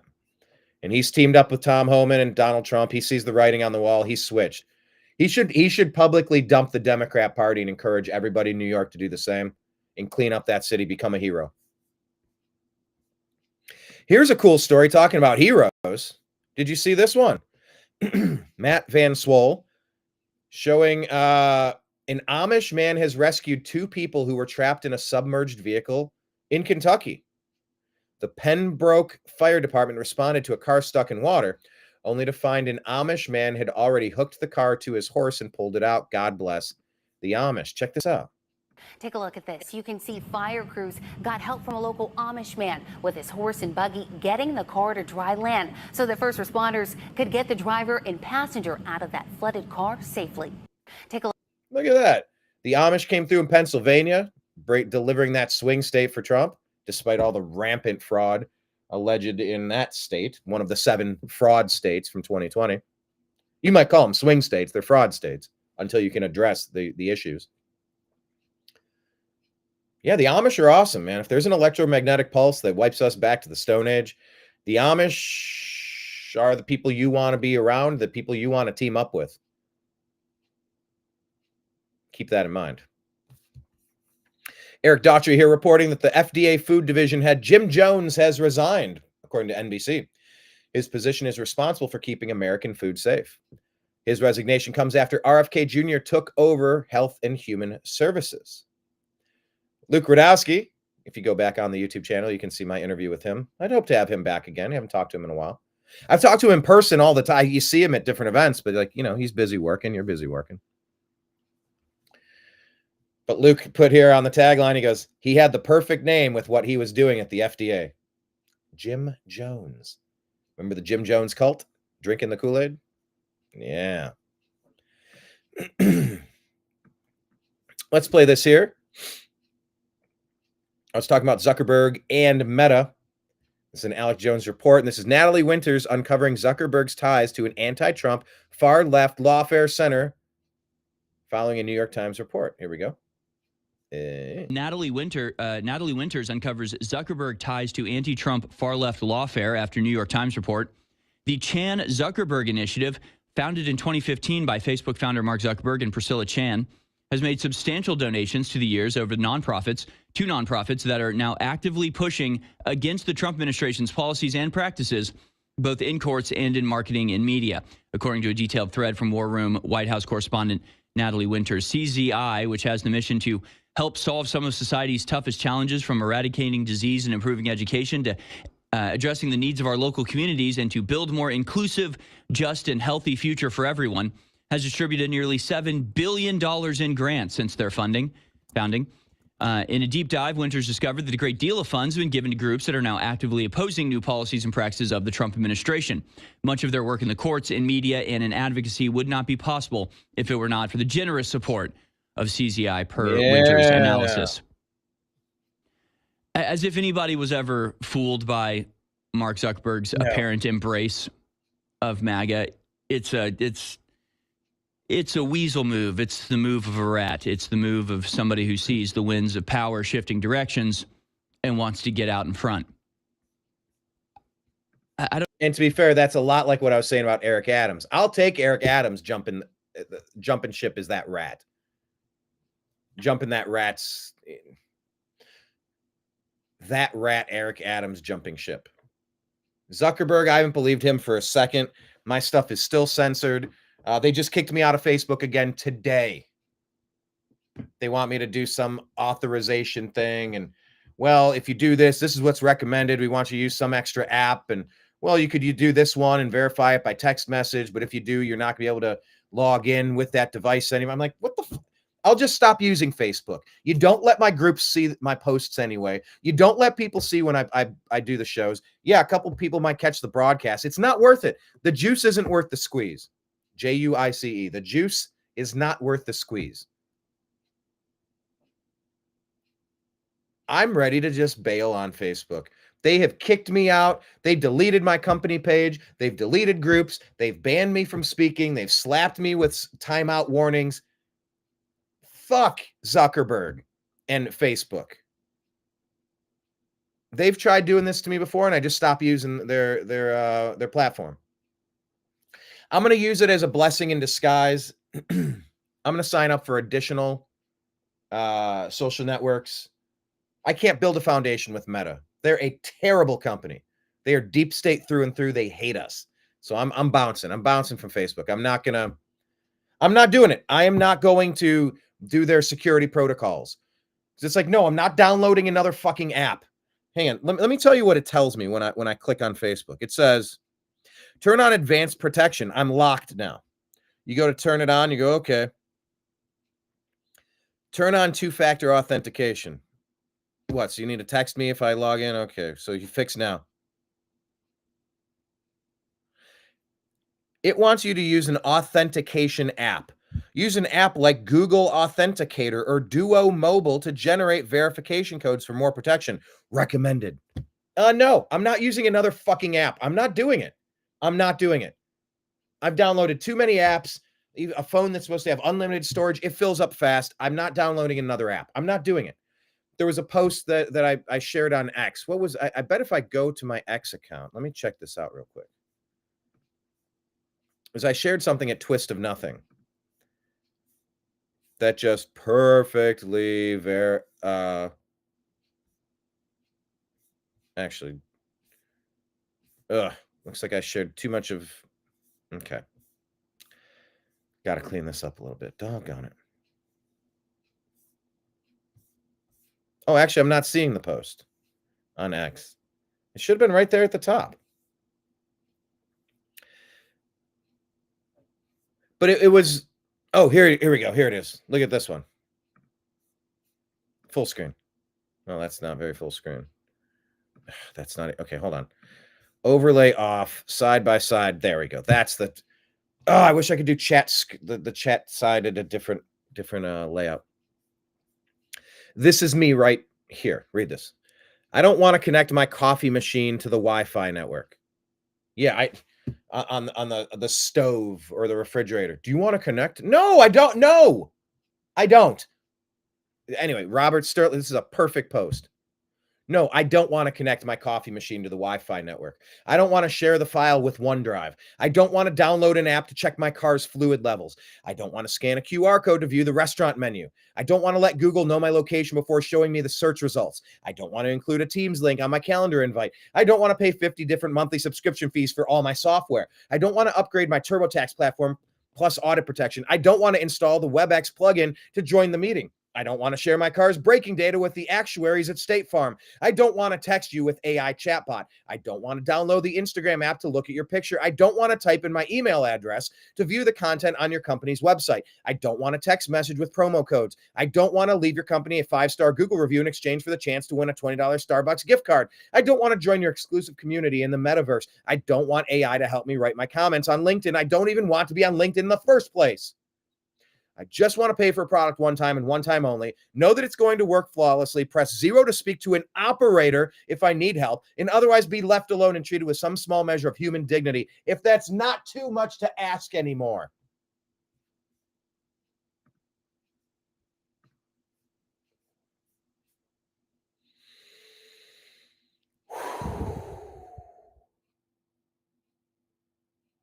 Can you hear me now?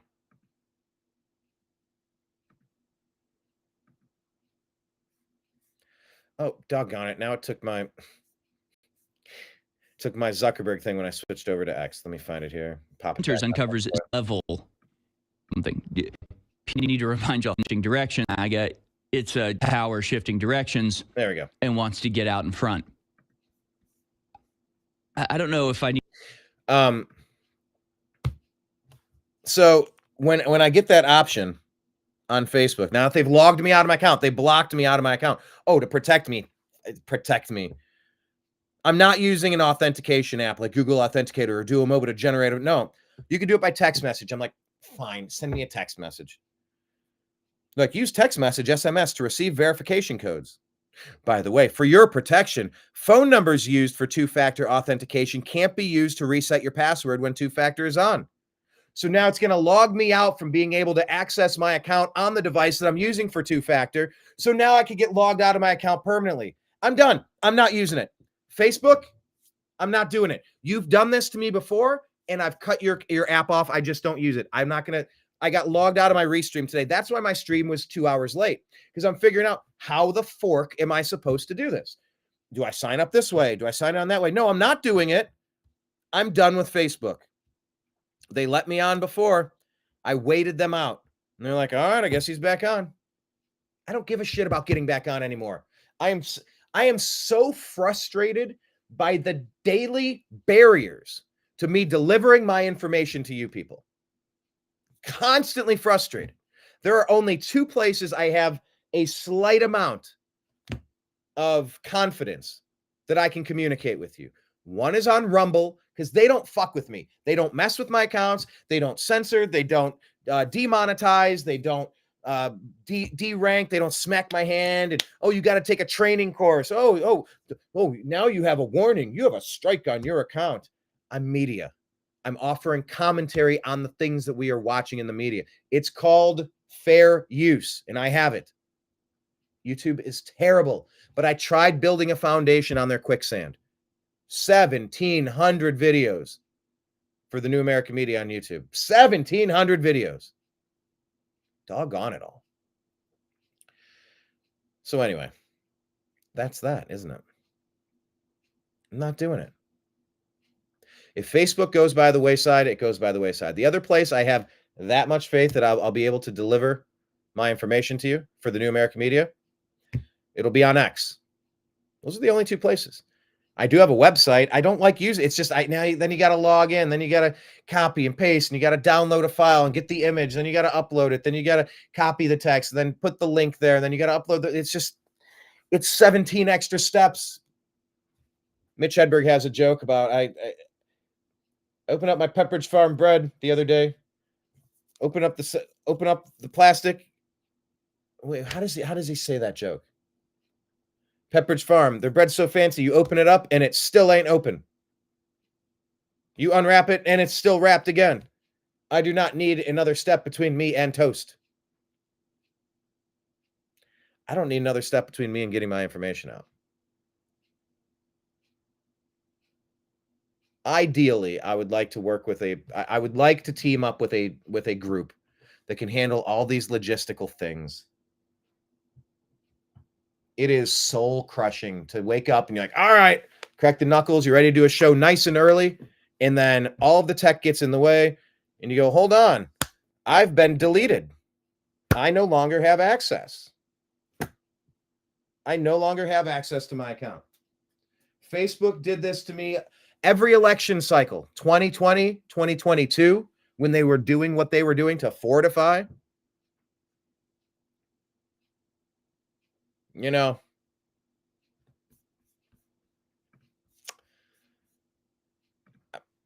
I don't ever need to go on this asshole's platform again. I just don't. You can't convince me I need to be on Facebook again.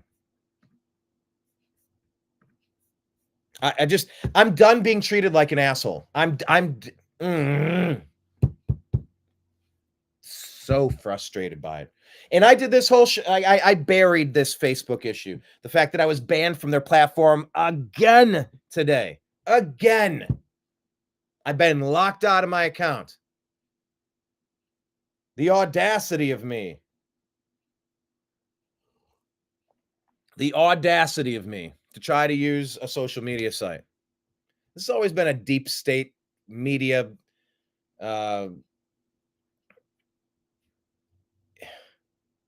data gathering honeypot.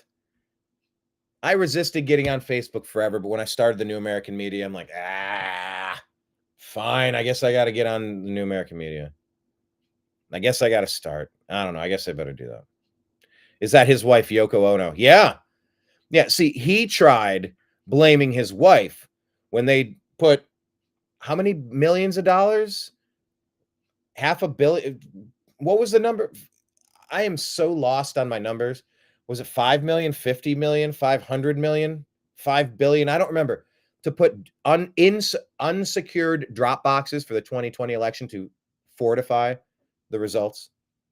He tried blaming his wife, like, oh, well, she was kind of, you had a group and wanted to help them, and I thought it was a good idea, but maybe it was a little bit biased against normal people in favor of the deep state demons. Oh, yeah. Oh, you think? You think?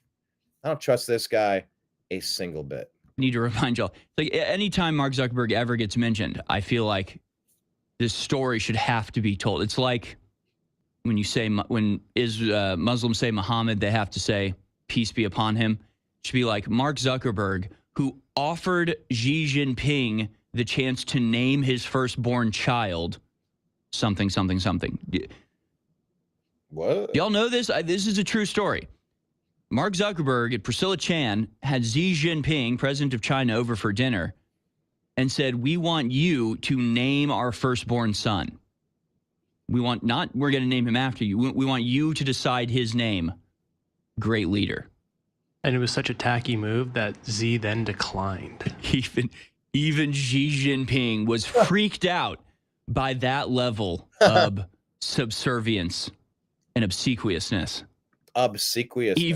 Even the supreme and the leader, the life appointed president of China is like, get up off your knees, Mark. You're embarrassing yourself. By the way.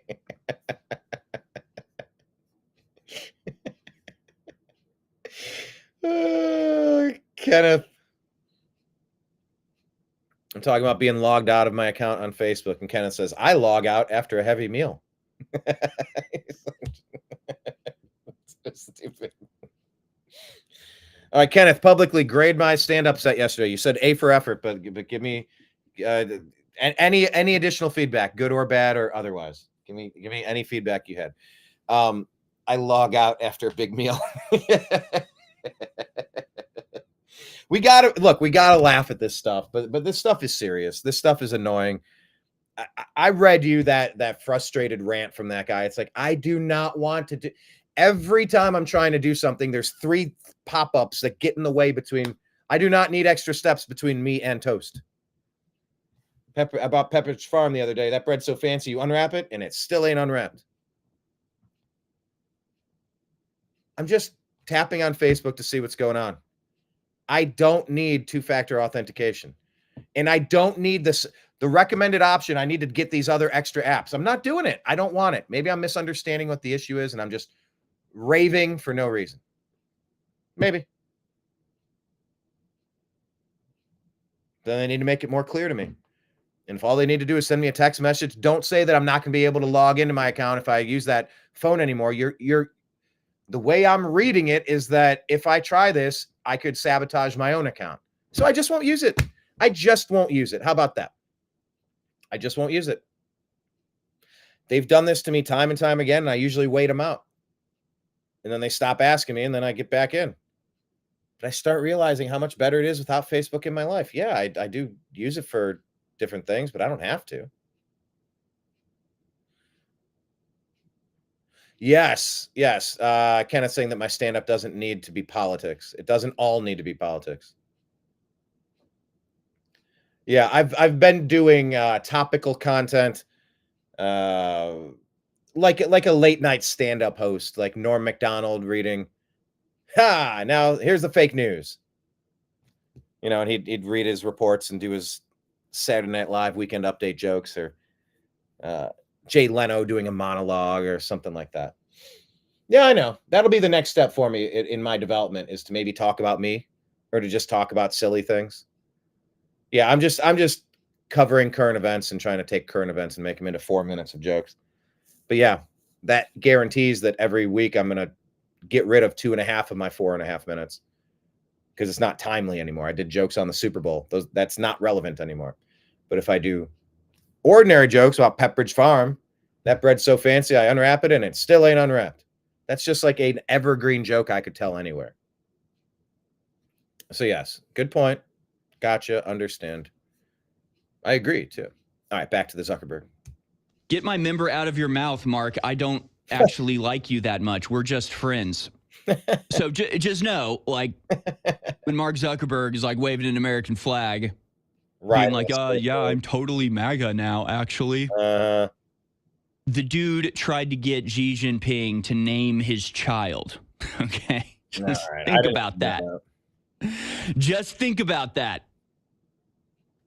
China's President Xi Jinping. All right. I thought he was going to go a little bit further on that. Let's continue through the news here. Tear through what we have left. Oh, Kenneth, you were saying you were watching Mike as well. Okay, so he's on. Yeah, so that's what I was explaining, that I got my own studio so that I can broadcast whenever I feel like broadcasting. It's a move that needed to happen. Yeah. Definitely didn't want to drop $5,000 for a year subscription to this, but it is cool that we can both broadcast at the same time now, and we're not stepping on toes or anything. Just like we all have our time constraints. Did you happen to catch me on Mike's show yesterday? Brooks was unable to attend, so I was on TMT last night with Blake and Steve. That was interesting. I did that in between comedy sets. I decided not to do my comedy set at the second place rather. But I did park in my car and I did a podcast with him yesterday.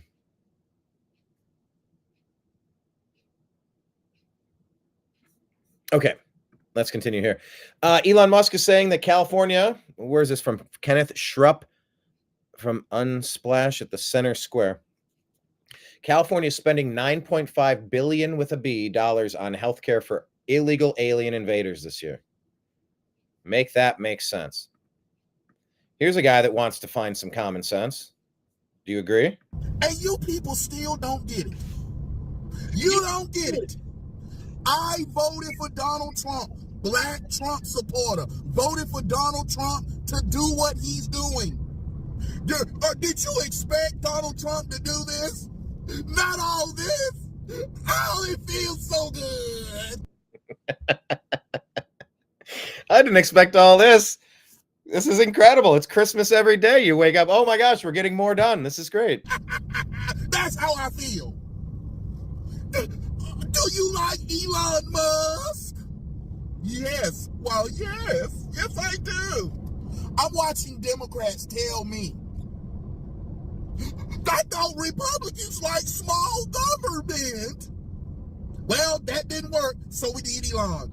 That's why we got Elon, to help shrink it. Look what he's doing for the USAID.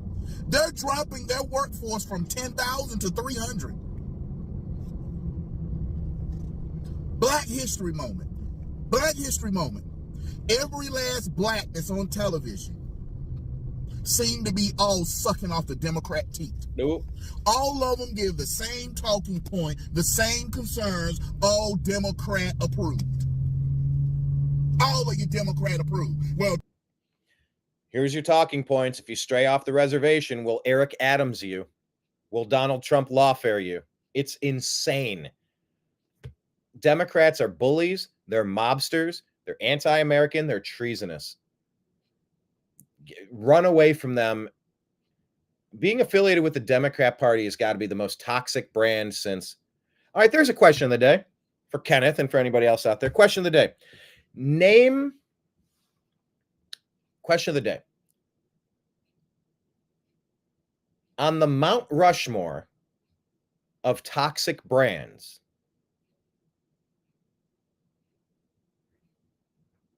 name the other 3 most toxic brands to be associated with other than the Democrat Party. Yes, Elon has an enchanting musk. So Ashley St. Clair says. Who are the other 3 most toxic brands to be affiliated with other than the Democrat Party right now? I'm trying to think this through. Who are the most toxic brands? I don't know that I have an answer. I'm super curious to hear what you think. Donald Trump, he really ain't helping black people. He really ain't helping black people. You brag one moment black people didn't support Donald Trump. So why are you upset Donald Trump ain't supporting black folk? You can't have it both ways, but he is. What Donald Trump is doing, he's eliminating the, are you a DEI hire or are you a hire? Yes, and people have a right to say that. I'm enjoying every single bit of this. Friday, I'm loving it. Trump kicking butt. You don't like it? Guess what? You didn't vote for Trump. We're out here protesting. We're protesting those. Did you vote for Donald Trump? No. So why am I surprised that you out here protesting Trump? You didn't vote for him. So of course you're not going to like it. But as for people like me, I'm loving it. Enjoy your Friday. There you go. I'm loving it too. That's another question of the day. How would you rate the first month of President Trump's term? If you had to rate it, where would you put it? Publius here saying that Tom Homan has now said that the individual responsible for leaking details of a major ICE raid operation in Aurora, Colorado has been identified. Keep your eyes peeled. Insurrection Barbie makes a really nice point here.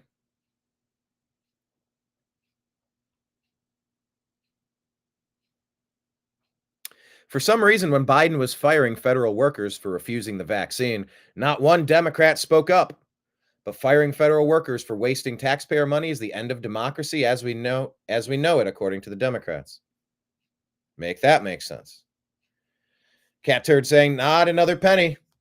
Juanita Broderick is saying that Lindsey Graham's budget also includes funding Ukraine until 2030. Can you believe that that's still happening? How are they not reading the room?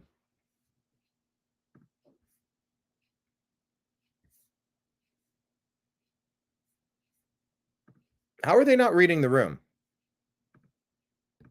Oh. Hang on. Am I even sharing the right page? I don't think I'm sharing the right page here. I made the mistake of switching into my other account.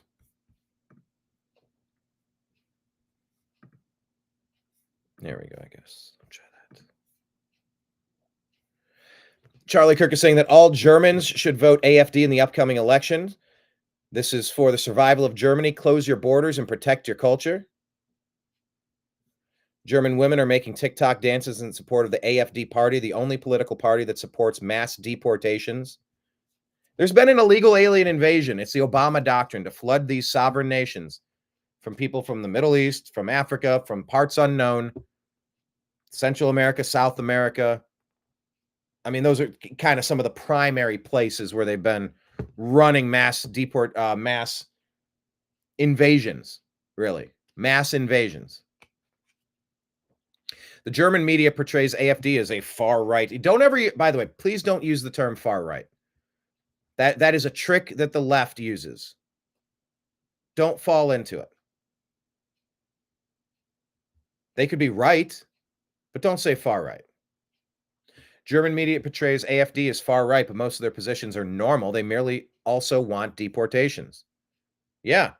Don't flood Ohio with people who support University of Michigan. That's a culture shock. You have shared culture. You have shared traditions, shared history, camaraderie. Or you don't.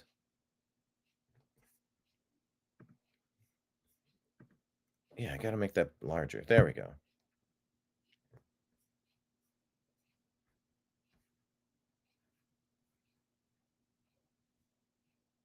Oh, Pfizer's a toxic brand. That's a good one. Kellogg, CNN, coward news nerds. Okay, CNN and Pfizer. Those are nice toxic brands. MSNBC. Yeah, the migrant violence against women has been through the roof. Because they're not one of you. They're not neighbors. They haven't grown up here. They haven't lived here for generations. They don't care about you. They're not the same. There are people that are trying to loot everything that's not nailed down. And then there's people that give a crap, that care about their communities. So, yeah, it seems like the AfD party is like the MAGA movement. Roger Stone here, shifting gears. Bernie Sanders and his wife skimmed millions from his 2 presidential campaigns. This senile, honking buffoon took millions from Big Pharma. What a leaping, bounding, screaming asshole, says Roger Stone.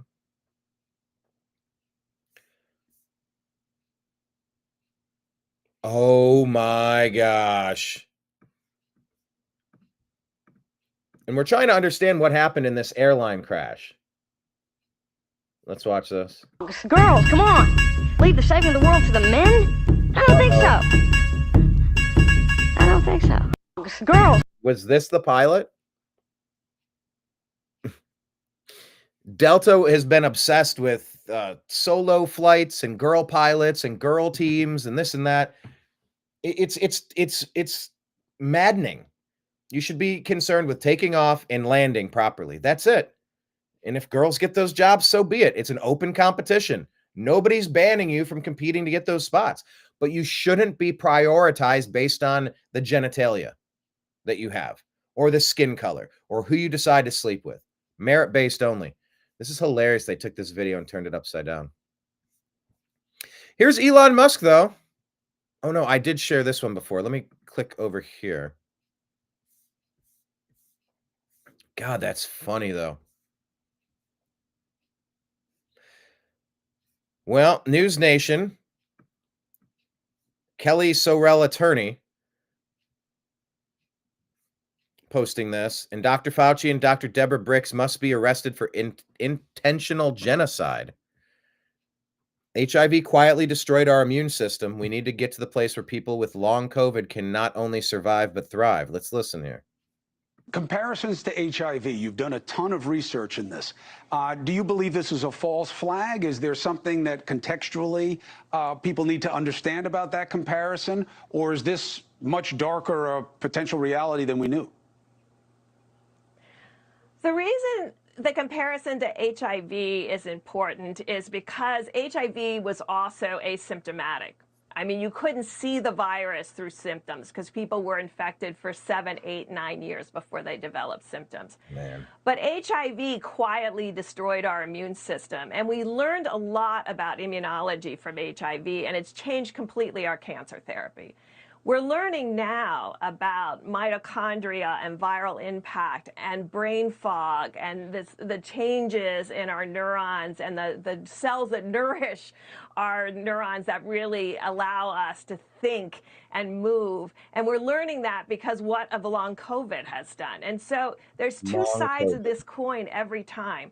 There's a lot of destruction that mild and moderate COVID can do that is on scene, just like HIV was destroying our immune system. But what came out of that is brilliant science that changed how we treated HIV. And if you're diagnosed today, you can live a very normal lifespan, and people not only survive but thrive. We need to get to the place where people with long COVID, we've done the research so that people with long COVID can not only survive but thrive.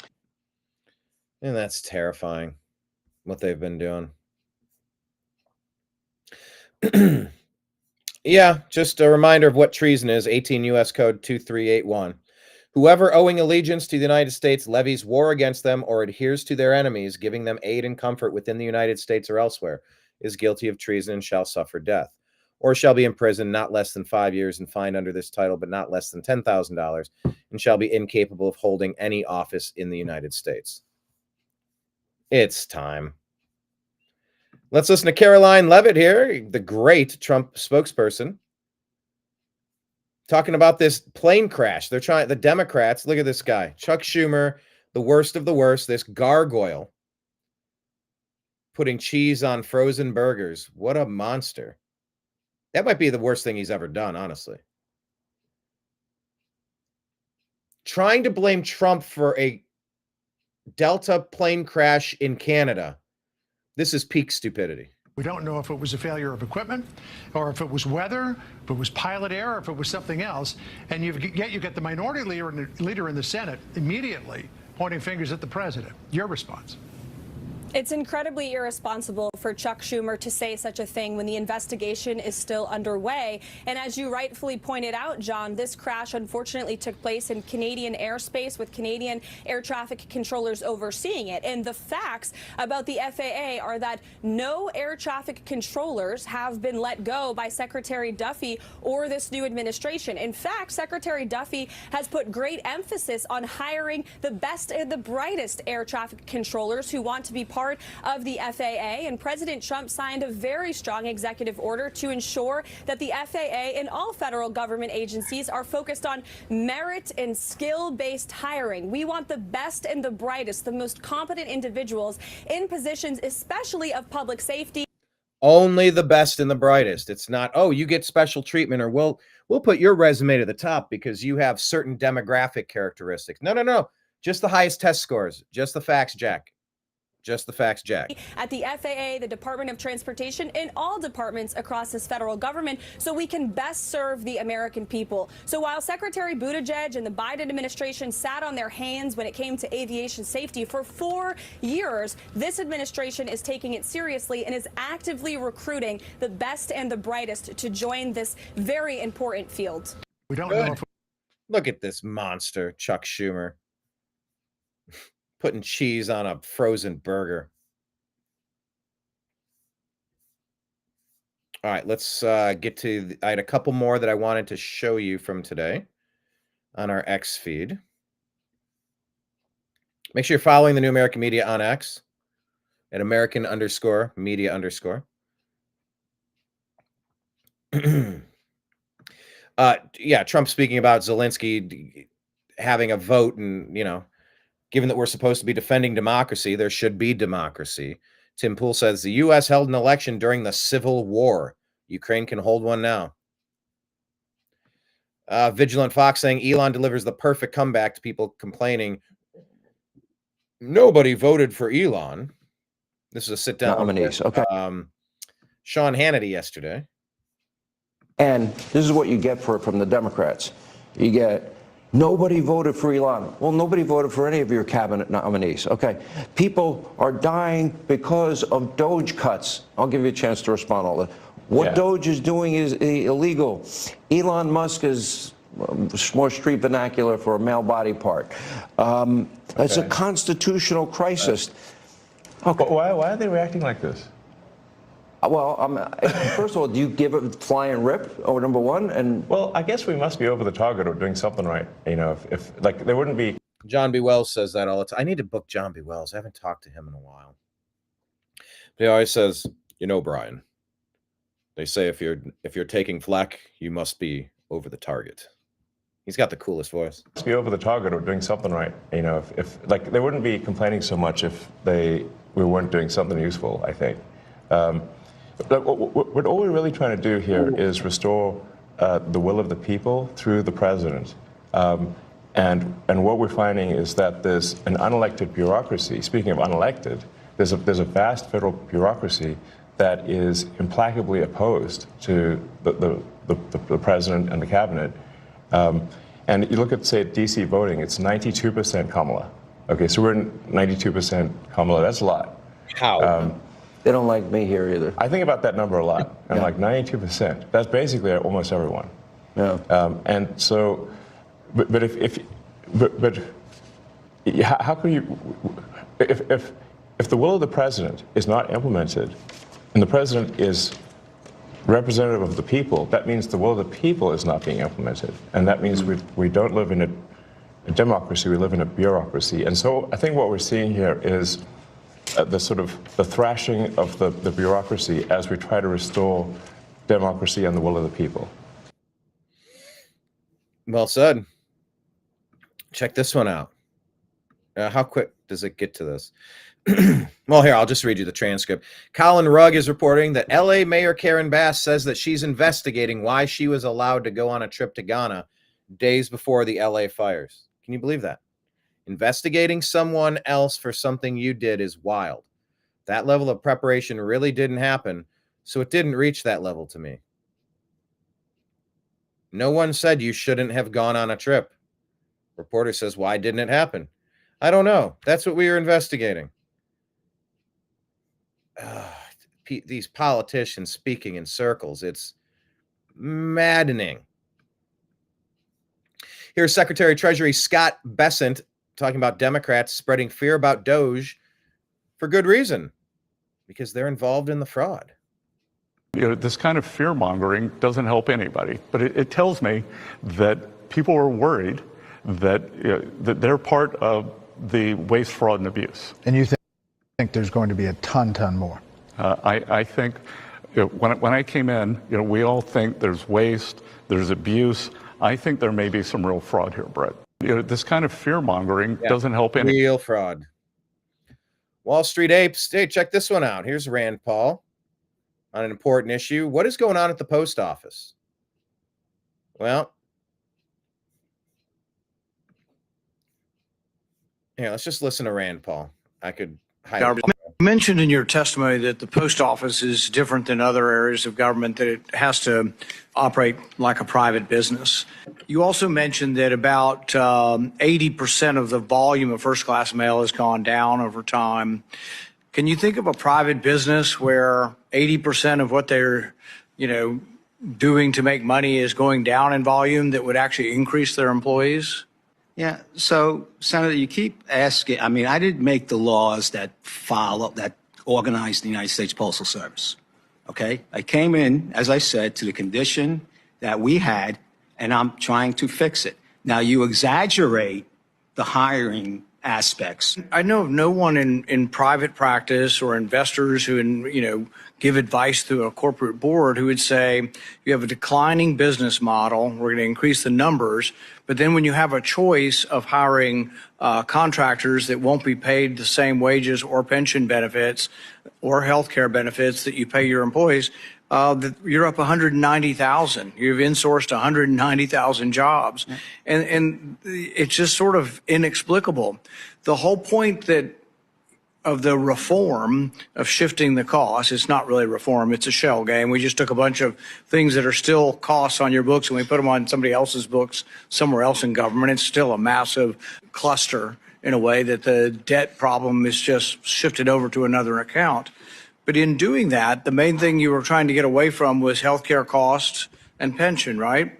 And so if you compare a contractor or a contracted employee to a government employee, an insourced employee, and you compare the health costs and the pension costs, they're dramatically higher for insource. So by increasing your number of people who work for the government as opposed to contractors, you're compounding the same problem. You were here with us 3 years ago saying we can't handle all these other expenses. We need to shift them somewhere else. And so the reform package did that. But in contrast, then you could continue to hire more people instead of saying, well, we have all these extra costs associated with government labor. Why don't we hire labor outside of the government and use contractors? So in isolation on one element. All right, that clip cuts off. But yeah, the head of the Postal Service, Louis DeJoy, stepping down after losing $9.5 billion in 24. In 2023, he lost $6.5 billion. USPS has seen an 80% decrease in volume of mail, but added 190,000 employees. 80% decrease in the volume of mail. Oh, that is astonishing. I like the Postal Service. I like using it. I use it for one of the businesses that I run. But you got to run lean and you got to be efficient. And nothing the government does is lean or efficient. This is here, the postmaster who just resigned from the USPS. When confronted with the outrageous waste, he covered his ears like a stubborn child. We need to rid our government of everyone like this immediately. You were graded by the United States people, and they don't use your service anymore. You bankrupt. That is not true. You bankrupt this through your reputation only. Through your reputation, you are responsible for the fall of the Postal Service and the lack of accountability. Congress is responsible for the fall of the Postal Service. So it's Congress. I am trying to fix on your the Postal watch Service. With all the AI. Before my watch, the same stuff happened. With all the AI, with all the computer systems, you're worse than if I took a horse and picked up the mail and delivered it 2 miles down the road. Wow. That's you. I hope you got that on camera. He literally covered his ears. This is the audacity. The response that the postmaster just gave Congress when he doesn't like what he hears. Literally covered his ears and gave himself the grade of A. And with that, sir, I rest. Wow.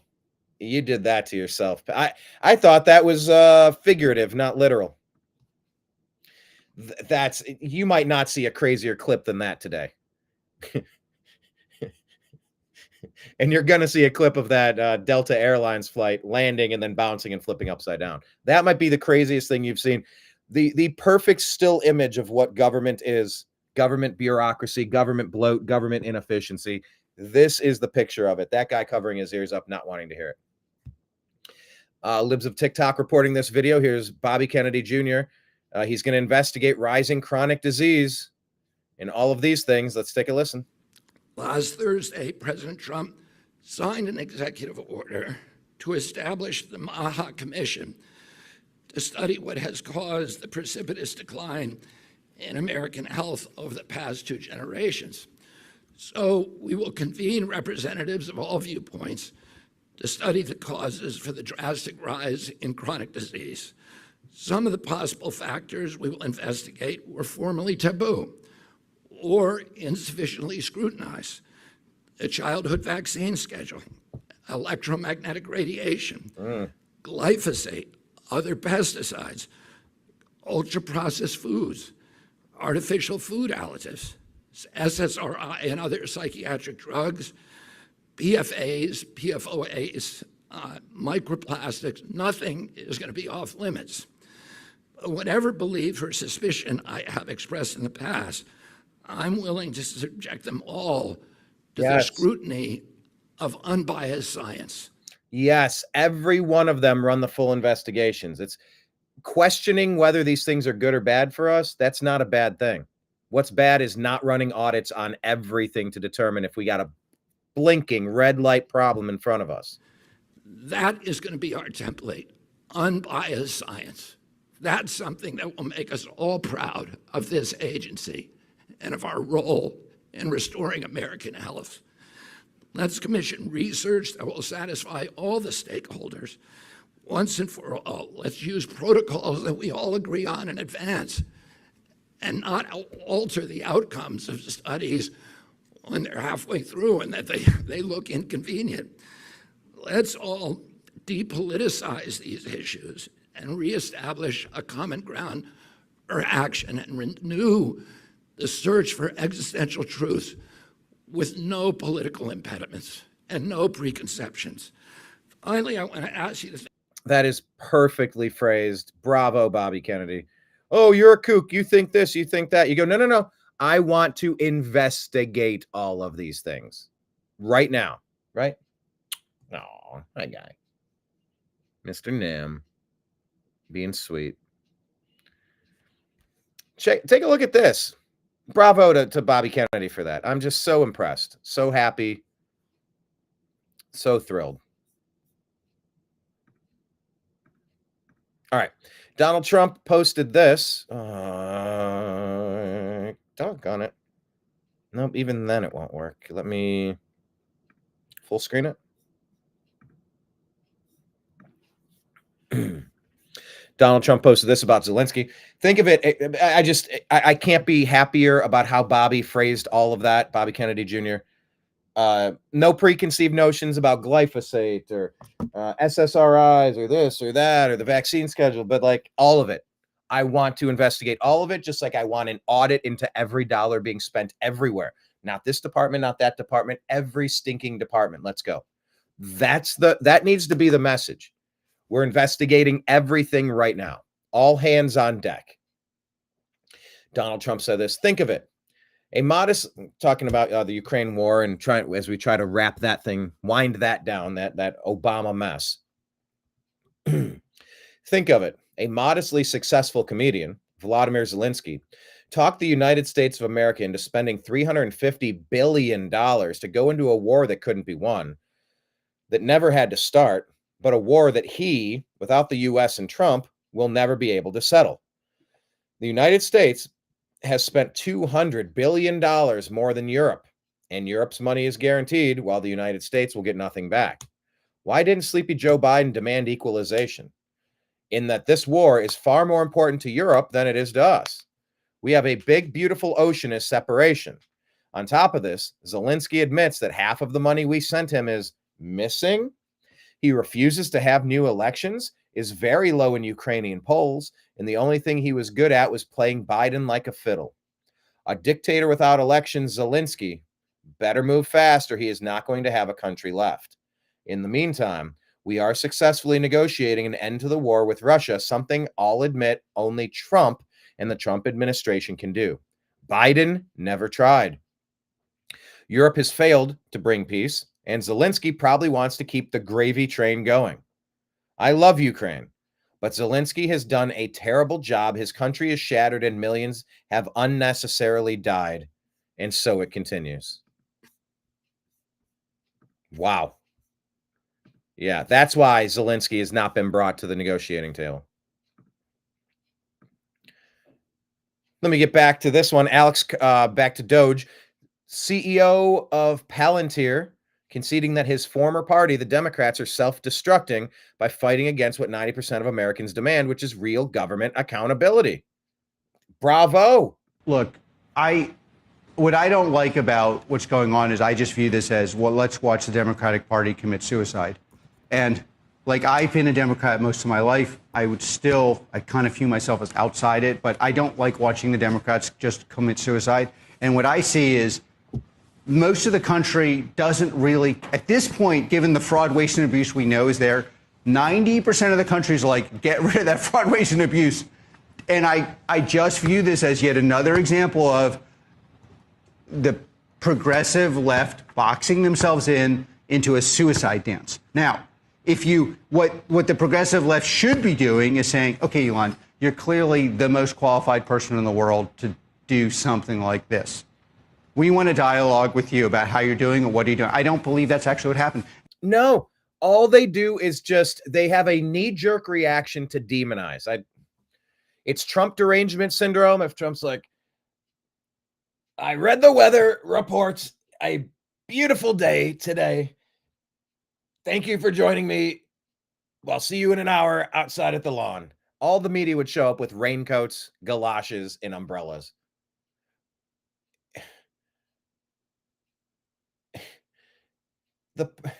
The other side is not always wrong. I mean, if you're talking about the Democrats, they're almost always wrong. But you judge it on an issue by issue basis.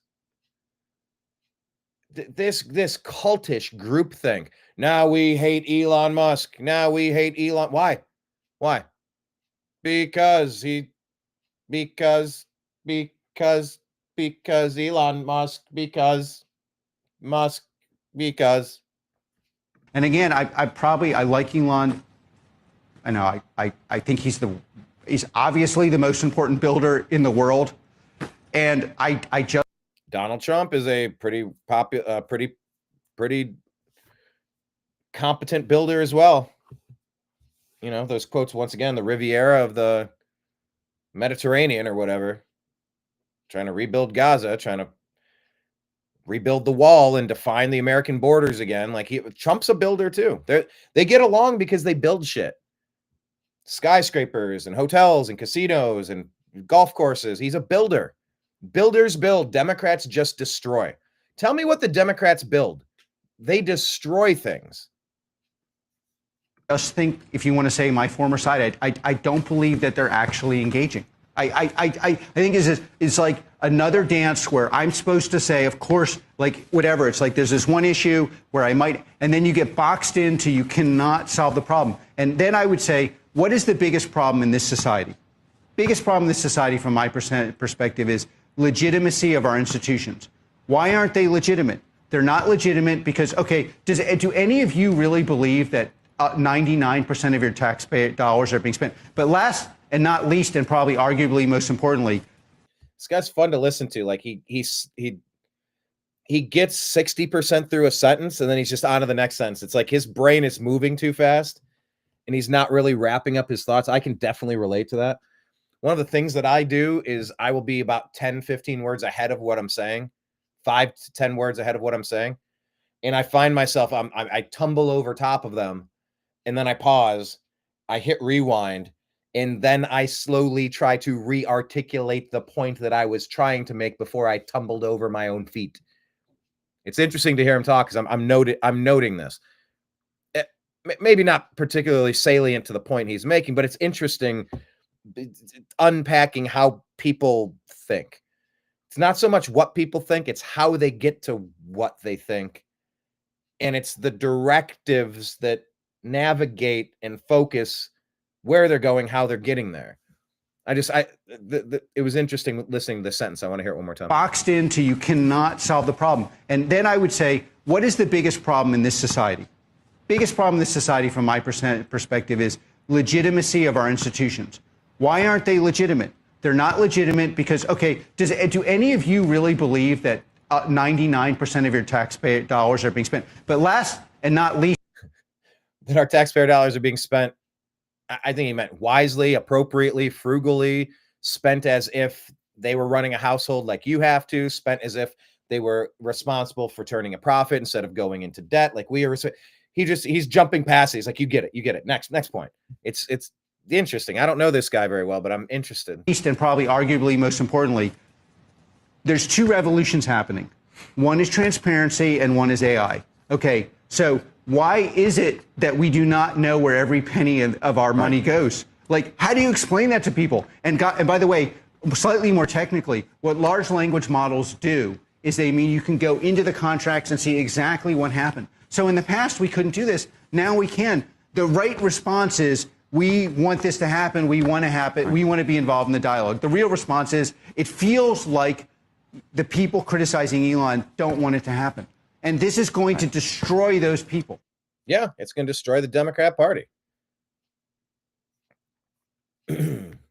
Alex reporting that Elon's Doge is trying to live stream a real-time video tour of Fort Knox, allowing Americans to verify the presence of the 4,580 tons of gold stored there. Yeah, but that's not it. That's not it. That's not enough. We need to bring, and I say we because I've put in, I have a source at Fort Knox. I will gladly go there and report on this, but going to look at things that look like gold bars, that's not an audit. We need to be able to pick and choose at random all over this place. We need to be able to pull them out, cut them in half, verify that they are pure gold, melt them down. We need to bring in portable smelters. We need to bring in portable saws, a wet saw, whatever saw, whatever laser device, crimping device. There's 100 ways to cut gold. Gold is pretty soft and malleable, but you have to just grab them at random. Maybe you can't cut into every one of them. Maybe you can't melt all of them down, but they have to be melted. They have to be cut. There's no audit unless they're melted and cut. And I mean, from this stack, I want that bar from up top there pointing at them. I want to go 4 rows deep. I want that one. I want this totally at random. And I want to see, are these actual gold bars or not? An audit of just, hey, look at all this. It's full of gold. You have no idea what you're looking at. That could be cardboard painted gold for all you know. Tungsten painted gold. You got to find out if these are scams or not. I'll get to this one time about Social Security being one of the biggest scams of our lifetime in a second. Address this comment. Robin McBride. Robin, thanks for joining us. Make sure you hit subscribe and like and all those things, and try to share our content over here so more people can check out the show, please. Robin says, I love that you were back on Toxically Masculine Tuesday last night. How was your stand-up gig? Did you use the washing machine joke? No, I did not use the washing machine joke. I still have a hard time telling jokes about me. Not a hard time. I have not ever tried. I've barely introduced myself and kind of some throwaway lines about me. I'm mainly doing jokes about current events and politics. Like Kenneth said, not every joke has to be about politics. I'm like, I know, but that's all that's on my mind. So I'm gonna rework it and try some new perspectives. I took my set list to me. I took my set list to the gig yesterday. The second opportunity, I could have performed 3 times last night. I did TMT instead of the second gig. And then on the third, I was like, that whole last part that I did, I'd want to rework it. I'd want to rewrite it before I perform it, especially in the room that I was in. And the room had a weird energy last night. In fact, like there was some altercation. Somebody knocked somebody into, almost had a fight, knocked my wobbly table over and spilled the drink and busted the glass and knocked the soda water all over the place. I'm like, okay. Just a weird vibe in there last night. There's this interesting. Anyway. No, I didn't use the washing machine joke. That is funny referencing that. Yeah. But I did sort of enjoy the set that I did last night. I feel comfortable in a different way now. Every open mic that I'm doing, and I'm doing it at like the biggest comedy club in the town, which is cool. So it's like I'm instantly at the place that you want to be. You know, I met Dave Smith after watching his stand-up act. I saw Mark Normand there recently. I mean, they bring in big names and stuff. So what I did at the second gig was less to practice what I had written, what I had prepared as my routine, as my bit, or my routine rather. And I spent the time talking with the other comics, and one of the more established comics was like, hey, I saw your set again. How long have you been doing this? He's like, yeah, you're very topical. You're very topical. It's not a lot of evergreen material, things you can tell forever, but you're doing a lot of very current event stuff. And, Kenneth is like, not everything needs to be political. I'm like, I know, it's just my wheelhouse right now. Look, first week I did stand-up stuff about the Super Bowl. Second week I did a wrap-up stuff about the Super Bowl. There's no Super Bowl anymore, so that stuff's out of my set. So I forced myself to write, and for 3 weeks in a row now, 3 weeks in a row, I am still taking my notepad and I'm using my index cards. Actually, I need to make a note to order index cards.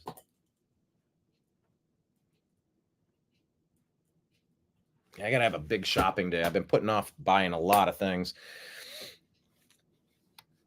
But yeah, it was great. It was great. To be a podcaster, to be a news person, a pundit, I need to be doing stand-up. I've always wanted to. I'm like, I could do what Joe Rogan does, and you couldn't be an MMA fighter. I'm like, no. I don't mean like I could mimic his life. He's been an incredibly accomplished actor, MMA voice, a martial arts competitor, TV host, podcast. So like, fine. I don't mean like I'm trying to imitate somebody, but I told somebody many years ago, had a meeting. We had a marketing meeting, and I'm like, yeah, I kind of want to do what they're doing. He's like, well, are you a stand-up? I'm like, huh? He's like, well, are you a stand-up? Do you do stand-up? Do you do comedy? I'm like, I mean, I do like improv, like during the show, I try to be funny. I try to crack jokes as they arrive to me, but like, do I sit down and write jokes and try to perform them and get laughs? No, I haven't. He's like, well, then why are you trying to be that? If you're not trying to be that, you can't be that unless you're trying to be that. I'm like, I get your point, but that doesn't mean I can't be a successful podcaster if I'm not doing that. It's just, but anyway, that's all just to say that I've always enjoyed making people laugh. It's one of the best things. By my next show, I'll have index cards. Biden.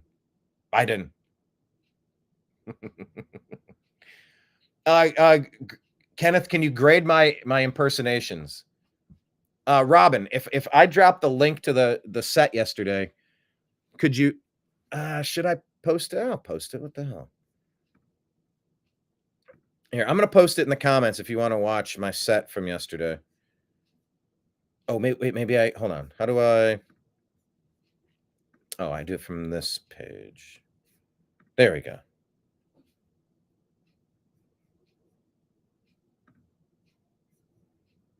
Get shareable link. There we go. I'll put it in the chat. Elon's Doge left something on my lawn. All right, there's the link. I'm not sure if you can click it or not, but that is my unpublished link. You guys get like behind the scenes access. Maybe that's something that I'll do for like Patreon subscribers or something. Because they're always like they want you to add extras. I'm like, I don't know what kind of extras, but like, yeah, I'm not publishing my stand-up sets. I'm not super, you're not even supposed to record comedy sets. A lot of people do, and that's how you get big. If you have a good routine, then people are like, oh, I got to go see this guy. I don't feel as though I'm ready to display that yet. But if you want to hear me practicing in the basement, jamming with my band in the garage, all right, here's our third practice. Like, I don't know, we don't have it figured out. We're not ready to do an album, but maybe there's something in there. You can check it out. But I like it. I really like the medium. I like the format. And wait, I didn't do Schumer. I did. Okay, so you like the Trump. I wasn't getting the reaction from the crowd that I was hoping for from Trump. And I looked at my last 4 cards that were Trump doing a whole run. And I'm like, I'm going to hold off on this, at least for now. But yeah, I feel like my Trump is good. And then sometimes I'm like, I need to dial it back. I gotta learn like subdued Trump. I do the sir thing. They said, sir, why plastic straws? It was Mitch McConnell. It was Mitch McConnell. It was Joe Biden. It was Elon Musk and Trump. I did 4 impressions yesterday, which is wild because I don't necessarily see myself as a impressionist, but I do. I like it, as it comes out. I do. I like to mimic and mock. Mimic. I like to mock too, but I like to, if I hear something interesting, I try to repeat it. That Indian lady broadcast, like something she said was interesting, and I repeated it. I'm like, oh, that was a interesting way to say that word. I've never tried to say it that way before. Yeah, my Mitch McConnell, that was fun. And then I froze, and it got no laughs, and I'm just sitting there going, 1,000, 1,000. I know you meant Mitch. By about 5 seconds, I got a couple of laughs, and by about 10 seconds, I got several laughs, and I'm like, all right, quit while you're ahead, peel it back. It was kind of funny to just freeze on stage. Mitch McConnell, he's one of the worst politicians in all of U.S. government. You don't like to mock him having strokes up there on stage, but like that's time to retire. Like you don't have it anymore. Like you gotta step aside. So yeah, I did enjoy doing that. So anyway, there you go. There's your challenge, Robin. If you want to click the link, you can check out my comedy bit routine from last night, should you feel so inclined. Okay, a couple more things here, and then we will wrap it up. This is exactly why Social Security is one of the biggest scams of our lifetime. This is all a scam. I mean, we got people that's getting ready to retire that's going to try to live off $2,000 to $3,000? Impossible. It's impossible because what happens, it comes up here, we spend it. We're $35 trillion in debt. We don't have any money. We're dead broke. And then taxpayers have $2 trillion in credit card debt. And God, I hope they don't flag this for music. We have got to push a digital bill of rights so that Google will stop flagging your copywritten content. When you're watching a video, the video is about this guy talking about taxation being theft. And they're going to say, oh, some random generic trance music, drum and bass thing in the background. Oh, if our copyright algorithms triggered this, we're going to limit the distribution, limit the reach of your content. It's like, we got to fix that. Anyway, I'll just let it play. in this body, we had better start figuring that out because we're going to have a run on this city and there's going to be about 150 million people coming up here saying, where's our damn money that we paid in? I could have put my Social Security money 40 years in the market and probably be worth 8 to 10 million today. But the federal government wasted it. Yeah, and I'd like to point out when Social Security was first founded, started out as a 2% tax, and they said this will never take more than 6% of your income. Today it takes 12.4%, and depending on whether you go with CBO or Social Security trustees, it needs to take between 15.8 and 17.5%. So we're talking about thousands of dollars more per year. It also was actually only originally recommended that the tax be up to $66,000, equivalent in today's dollars of earnings. But over time, it has expanded massively, and the money has been spent every year. So whereas everybody thinks this money's been set aside for me, no, for the past 13 years, every dollar that has gone out of workers' paychecks has gone immediately to pay promised benefits. And that's what happens when you have a system that enables those in charge of it to spend the money in the immediate term and leave the buck to the next generation that's coming along. It's time to revamp it all. Here's a good it's just don't hear. Benito Mussolini, Adolf Hitler, Donald Trump. Il Duce, der Führer, the Donald.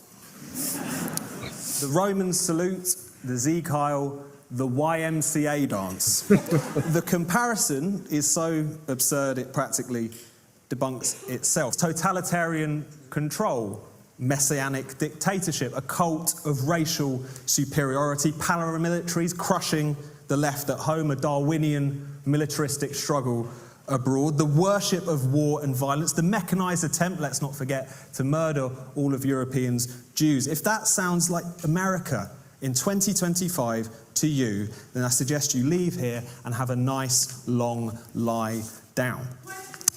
In a second. Trump, I'm silencing all dissent tonight. Trump, you can absolutely say that Trump is illiberal, that he's want to fly off the handle over words that hurt him or democratic votes that do not go his way. But that does not make him a fascist. If he was in the UK, that would make him a Guardian columnist. Or maybe a member of the Green Party. The point that I'm trying to make is that if you stretch the definition of fascism in this respect, it's not just grim. It's not just wrong-headed. It's not just against the academic literature or the dictionary definition. It amounts to plundering some of the darkest moments of human history, exploiting the unique suffering of those who perished in gas chambers and on battlefields in order to score cheap political points. It also reveals an increasingly out-of-touch bourgeois left that's become so detached, so disdainful even, of working. Detached and disdainful of working class people. Kenneth saying he's on SS and still needs to work part-time. I'm like, yeah, I got like 5 or 6 jobs. I'm doing stand-up. I'm doing shows. I'm doing reselling. I'm about to get another thing. And on top of another, it's just like, you know, we're all trying to figure out the way to make ends meet and to follow our passions, pursue our passions, and try to be fiscally responsible as best we can. Try to make wise investments. It's all part of, yeah, life's hard, and it's harder when people are taking more money from you than they have to. They should take as little money as possible because it's hard to get by. You know, I rely on the kind donations of viewers to get us by. Make pennies on Rumble. YouTube took away our monetization. We're still trying to get back. They limit our reach so much. We have 6,500 subscribers on YouTube over 14 years. Millions of views. We get better ratings on Rumble with 117 subscribers. We get paid more too. That's how rigged the system is, Google, YouTube, to keep independent content creators from earning an income.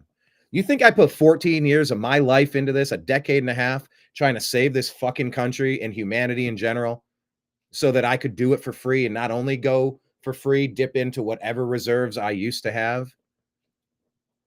No, it's because it's all hands on deck. And I should have popped by now. I don't know why the scales of justice, the mechanisms have been set against me in my ability to earn a solid income at this point. But to be fair, I've been trying to do it all myself, which, you know, there is a path. Oh, well, hi, buddy. He's headbutting me while I'm doing the show. Is he gonna? He groomed me. Hi, bud. He's like, pay attention to me, Dad. All right, buddy. All right. Anyway, yeah, working class people is kind of all I was saying. And the Democrats are completely out of touch.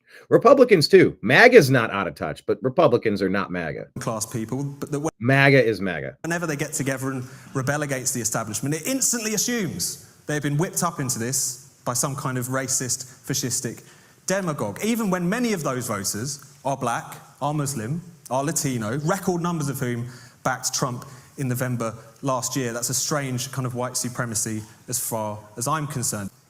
If we accept this motion, we accept the dilution of fascism and its horrors.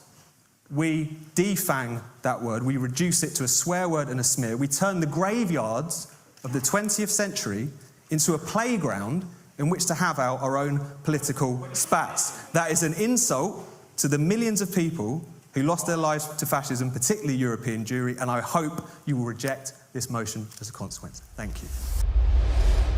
All right. I'm lacking a bit of the context as to where that is, but that was a good point. SMX, the quote, violating presidential executive orders will result in being fired. Elon concurs. Elon saying the reason so many Democrats are upset about entitlements, Social Security, medical, etc., fraud investigations is that they are using your taxpayer money as handouts to attract and retain illegal immigrants, their future voters. That's what it's about. Truth. This is great. Doge has gone too far. Elon Musk is cutting off everyone over 150 years old from Social Security. These people survived the Civil War, and Elon is just going to cut them off? So unfair. I like this AI image. Yeah, Yankee. This is good. In a move so outrageously cruel it could only make supervillain take notes, Elon Musk's Doge team is slashing Social Security benefits for seniors over 150. That's right. Just when these iron-willed elders need support the most, the billionaire is yanking away their last financial lifeline because apparently surviving the Civil War and every version of Windows Update just wasn't enough hardship.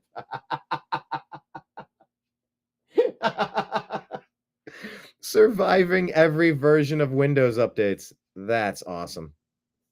Yeah, Sarah Smith posted this, and this might be where I got the idea to ask who are the most toxic brands. It has to be so embarrassing to be a Democrat right now. Absolutely. You can watch this report from Chanel Ryan. Is that who this is? Chanel Ryan, yeah. On Fine Point, talking about the woke influence campaign and U.S. aid. Says the same woke activist groups that called the shots in the Biden administration had ties to USAID. When I was looking at the agency, I saw many of the same activist groups I exposed in my book, the woke-topus, the dark money cabal manipulating the federal government. Tyler O'Neill joined Chanel Ryan to talk about this. So check out that on our X feed at American_media_. You can also watch this. Here's a compelling video forcing us to see what the Democrats have done. Maybe I'll play a moment of this. I definitely want to get to Elon and just a couple more. Yeah, I want to get to that Elon thing, and then I'll wrap today's show. But let's watch a moment of this, shall we? We cannot let the Democrats get away with what they've done. Period. Oh, doggone it! I'm in the wrong resolution, wrong screen. It's cutting off the side of it. We'll go like that for now. Here, try this. Once upon a time, I was a liberal. But you already know that. 6 years ago, I proclaimed that I was no longer a liberal and told all the reasons why. But I had no idea how much worse things were about to get. The left is no longer simply intolerant, inflexible, illogical, un-American, and misinformed. In the last 6 years, they have devolved into malicious, corrupt, perverse, sadistic, ruthless, oppressive, and borderline authoritarian behavior and rhetoric. Liberalism has been devoured by leftism, and leftism is just hatred and destruction marketed as virtue. For years now, we have watched as the left has embarked on an intentional and methodical endeavor to radically upend American life. They've pushed for every policy objective that would increase crime and disunity while destroying our economic system, our justice and morality, our right to defend our border, and our right to defend ourselves. Today, the ultimate goal of the Democrats is more power, more control.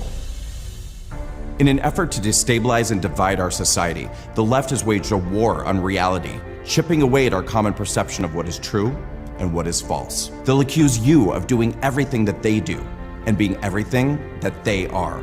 They'll say that you're in a cult while they bow down in unison and worship their false idols. They'll say that you're violent while they burn America to the ground, that you're lawless while they defund the police and release dangerous repeat offenders into society. They'll say that you're the Nazi while they lead anti-Semitic tirades from coast to coast, that you're the fascist while they weaponize the federal government against their political opponents, that you are un-American while they burn our flag, kneel for our anthem, and rip our Constitution to shreds. They've created a blatantly hypocritical and overtly dishonest moral structure, feigning outrage over the sins of their opponents while flagrantly ignoring, excusing, and enabling the hateful and... And I'm just wondering if, once again, this video is going to get a copyright notice because there's this generic epic music playing in the background. Somebody composed this, and now your content will be limited in its distribution. It's, God, is it annoying?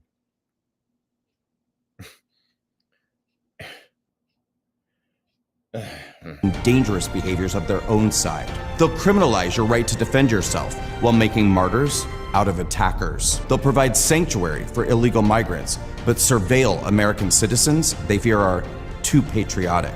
And in the left's abusive false reality, you are the dangerous threat to democracy as they employ every trick and scheme to remove their political opponents off the ballot. You are a racist, and if you don't acknowledge your racism and inherent bigotry, that's proof that what they say about you is true. In the left's reality, there's no such thing as gender, yet gender identity is the most important thing in the world. This is the most secure election in history. This is a woman, and this is a mostly peaceful protest, but this is an insurrection.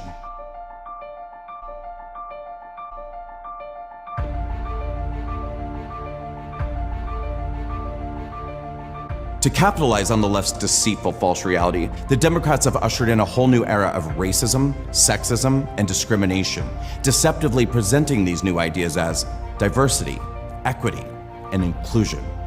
The party that dishonestly takes credit for the advancement of civil rights now openly advocates for prejudice, segregation, and denial of opportunities based on skin color and gender, making skill, merit, and safety secondary, prioritizing diversity quotas over capability.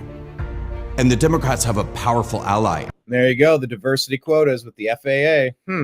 That seems timely. In their war on reality, the mainstream media, an institution that could once be trusted to hold power accountable. The media is now overwhelmingly leftist and overwhelmingly pro-government, running nonstop interference to protect the establishment. That's why so many people believe every lie, every hoax, every false narrative, every piece of fiction the establishment supporting media creates and echoes. Because the left knows if they repeat a lie often enough, it becomes the truth. The Democrats have decided they have full ownership over minorities in this country, telling them they are the victims of a culture of systemic oppression. If you are black, brown, LGBT, an immigrant, or a woman, the Democrats and the media are exploiting you, creating story after story and hoax after hoax to make you think that the other side of the aisle hates you. And I'd love to find out about LeBron James' potentially fake hate crime during the playoff run, maybe during the finals. No evidence. Right before Jussie Smollett and Bubba Wallace, it was a whole string of Obama doctrine-led false flags. Acting jobs.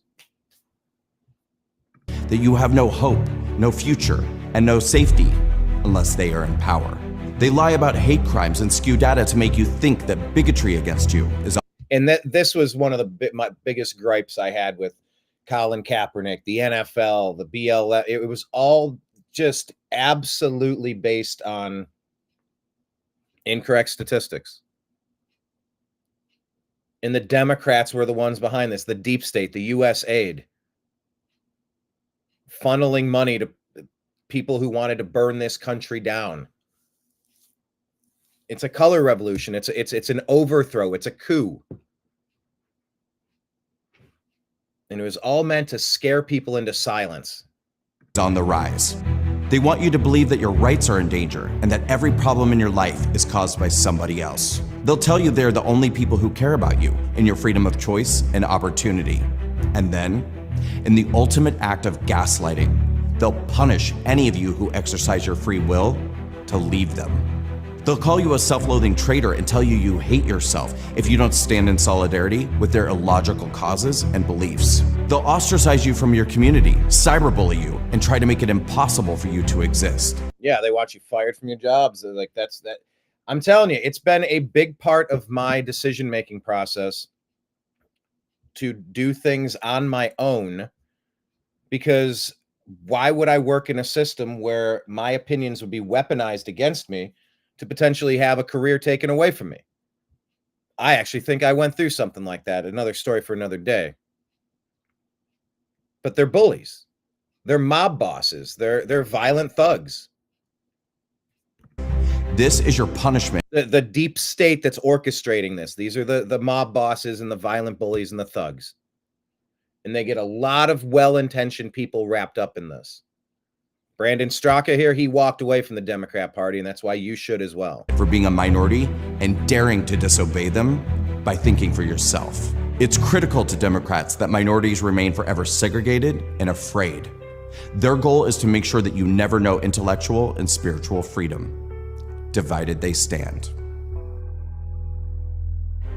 Remember, these are the same people who brought authoritarianism to America under the guise of protecting people from a pandemic.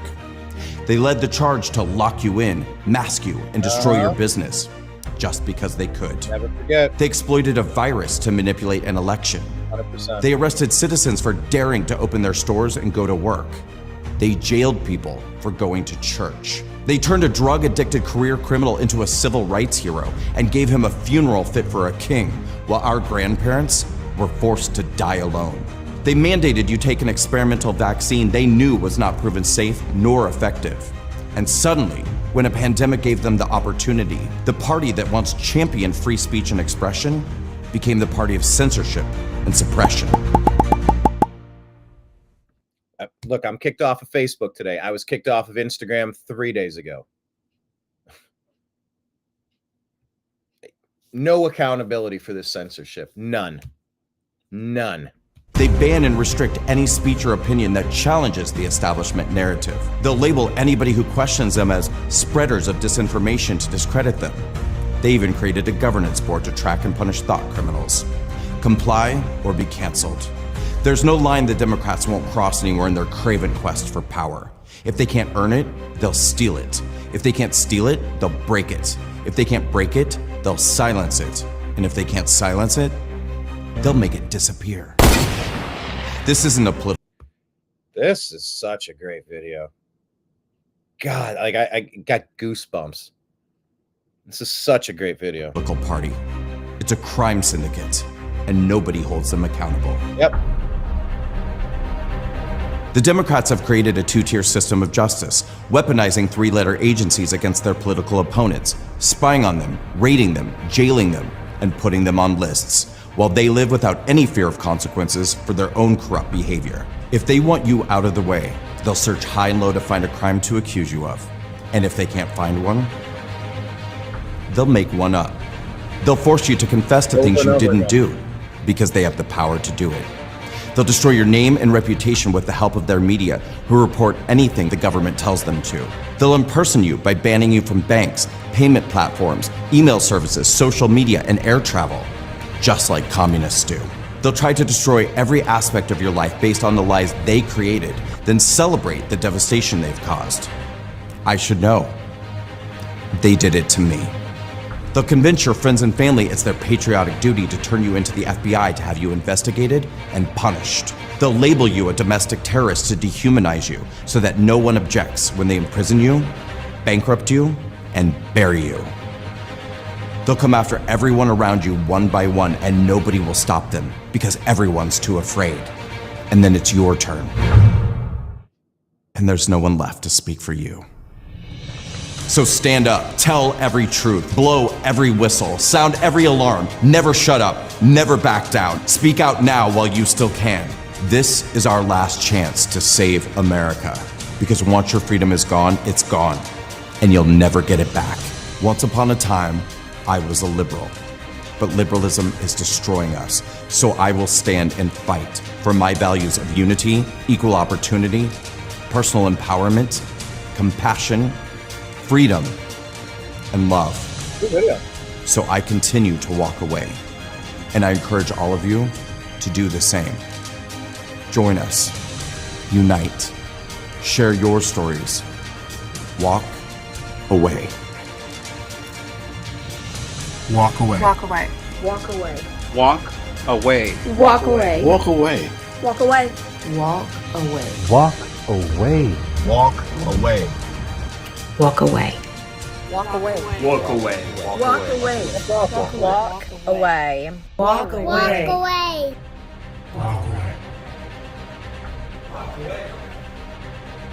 Walk away. Walk away movement, Brandon Strucker, right?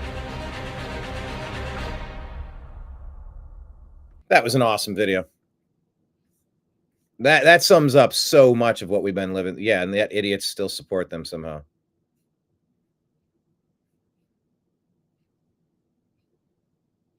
Seriously. Well, it's like Scott Adams says, 25% of the people will vote wrong on every single issue. 25% of the people will get everything wrong always.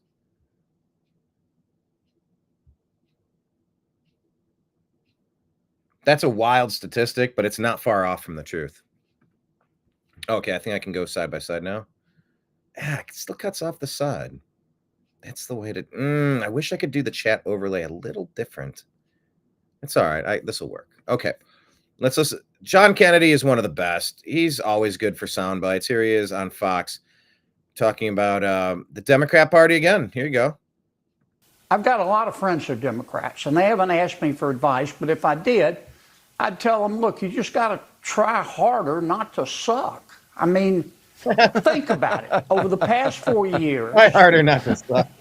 The Democrats mismanaged Congress. They mismanaged COVID. They mismanaged the economy. They mismanaged inflation. They mismanaged the national debt. They mismanaged Afghanistan.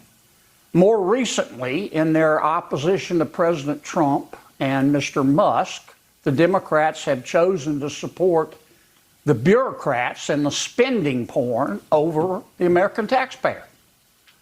Just like they support illegal immigration over the rule of law, just like they support transgender athletes over women's sports. Insane. Just like they... That's the issue that almost everybody agrees with, but they were terrified to go against the Obama doctrine. On Toxically Masculine Tuesday, Mike brought up Candace Owens talking about Emmanuel Macron, and was he groomed by a 20-year-old older man that's now pretending to be a woman? You know, we brought up Barack Hussein Obama and his spouse. Joan Rivers made a joke about everybody knows that Michelle's a tranny. And a couple weeks later, Joan Rivers was dead.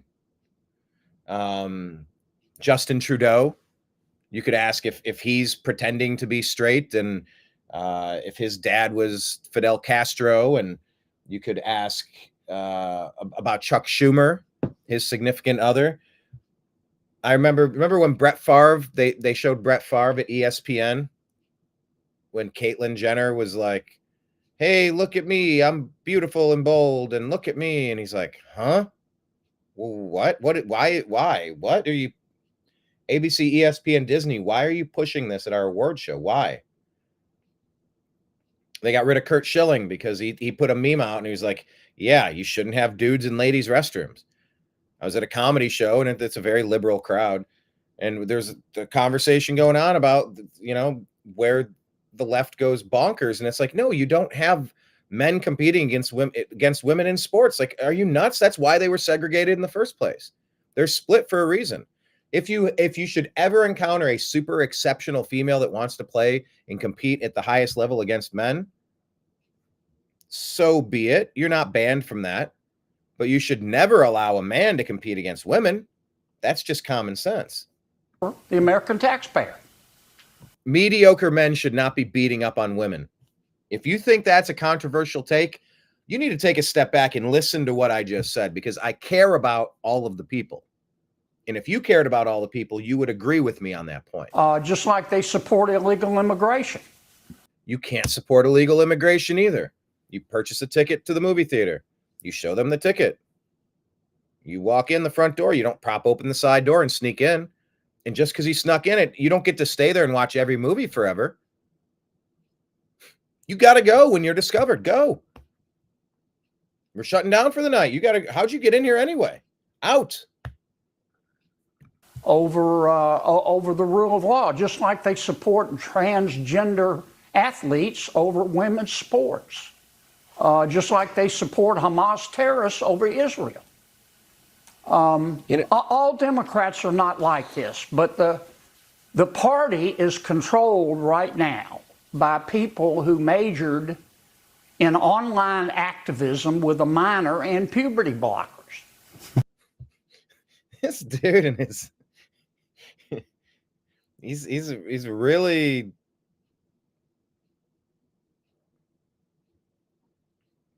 He gets a lot of stuff right. What you're witnessing is the end of the Obama doctrine. Obama and his policies have been rejected now, thankfully. I know these people. They think men can breastfeed. They're triggered by race. They cry if you use the wrong pronoun. And most fair-minded Americans look at this and they go, these people are about 10 exits past normal. And that's what's killing the Democrats right now, in my opinion. I've got a lot of... And we just said probably closer to 100 exits past normal. This one here. Secretary of State Marco Rubio says we took an important step forward today to establish enduring peace between Russia and Ukraine. We're using our global strength to unite countries. The United States wants peace. We want the killing to stop. Thanks to Saudi Arabia and Crown Prince Mohammed bin Salman for hosting. Rand Paul says he voted no on the Lindsey Graham budget tonight because the unstated purpose is to increase spending by $342 billion.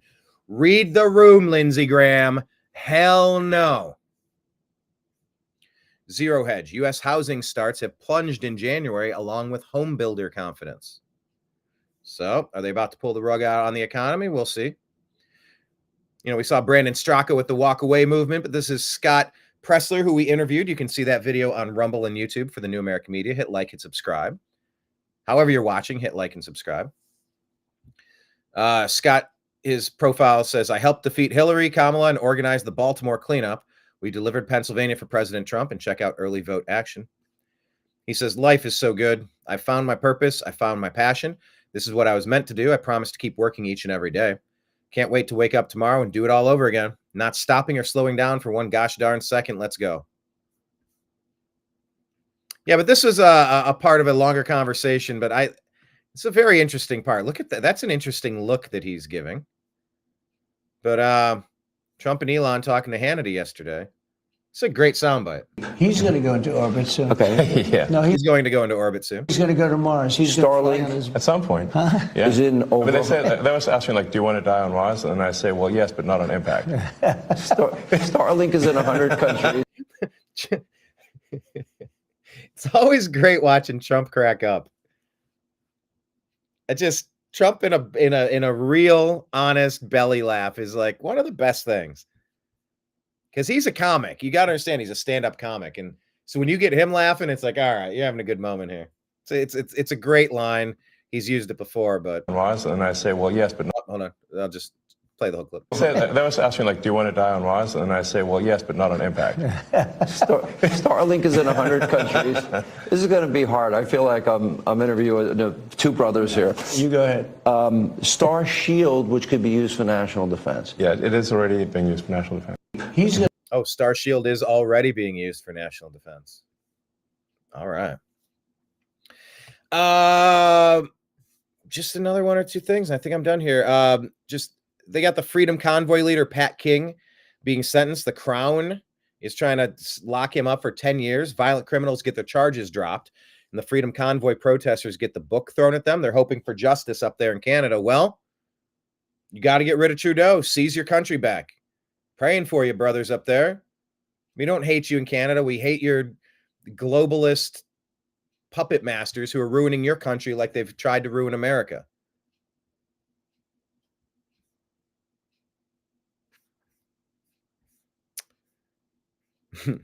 Ron DeSantis, Seattle Times says, angered by Trump threats, some Canadians rethink Florida travel.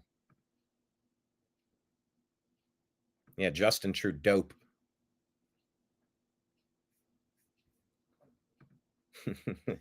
Starlink, what's next? Star Search? Ron DeSantis responds to this, angered by Trump threats, some Canadians rethink Florida travel. Ron DeSantis says, yeah, we frequently hear about different threats to boycott Florida, and yet our tourism numbers continue to grow year after year. I doubt this time will be any different. Brianna Morello, who I spoke with briefly in Milwaukee, she said, reposting this story here,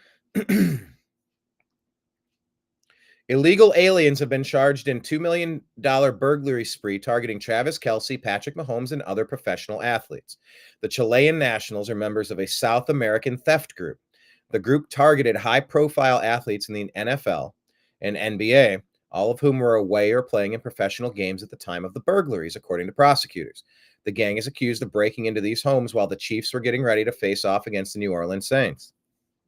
Screw these people.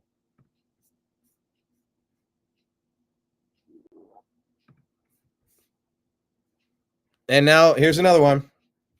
Daily Mail Online is reporting that COVID vaccines will face a ban for all Americans in a radical U-turn by the Trump team.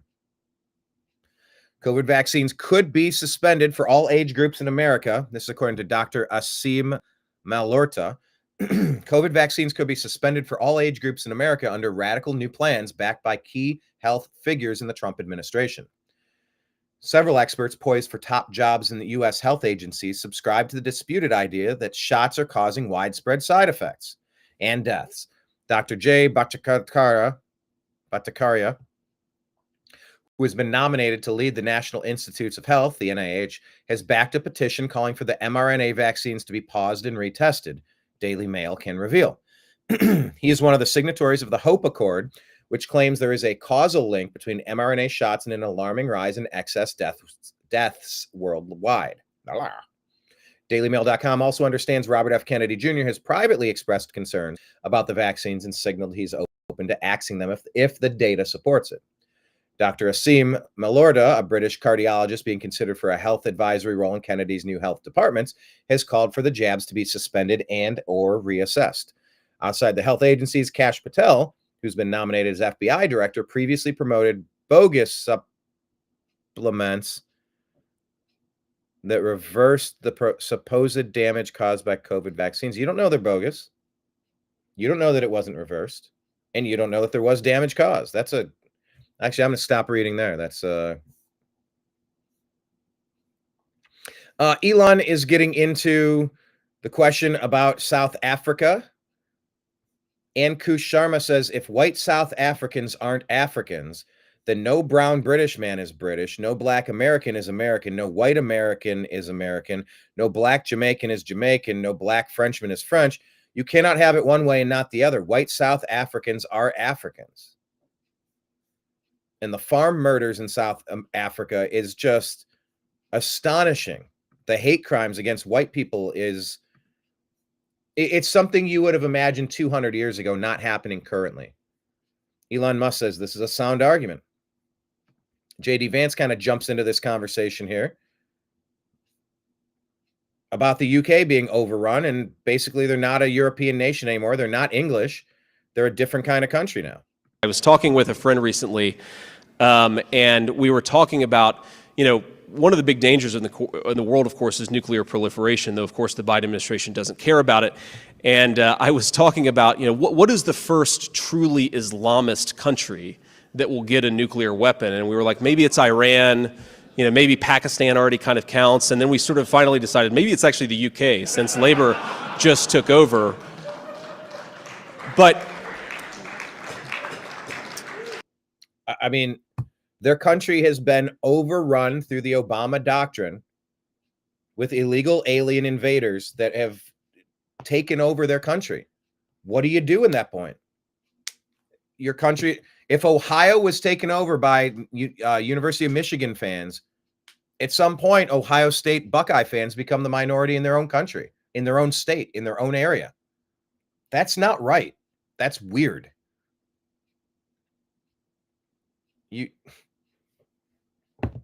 Will the UK be the first Islamist country with nuclear weapons? Trump chiming in, just a couple more here. Donald Trump chiming in.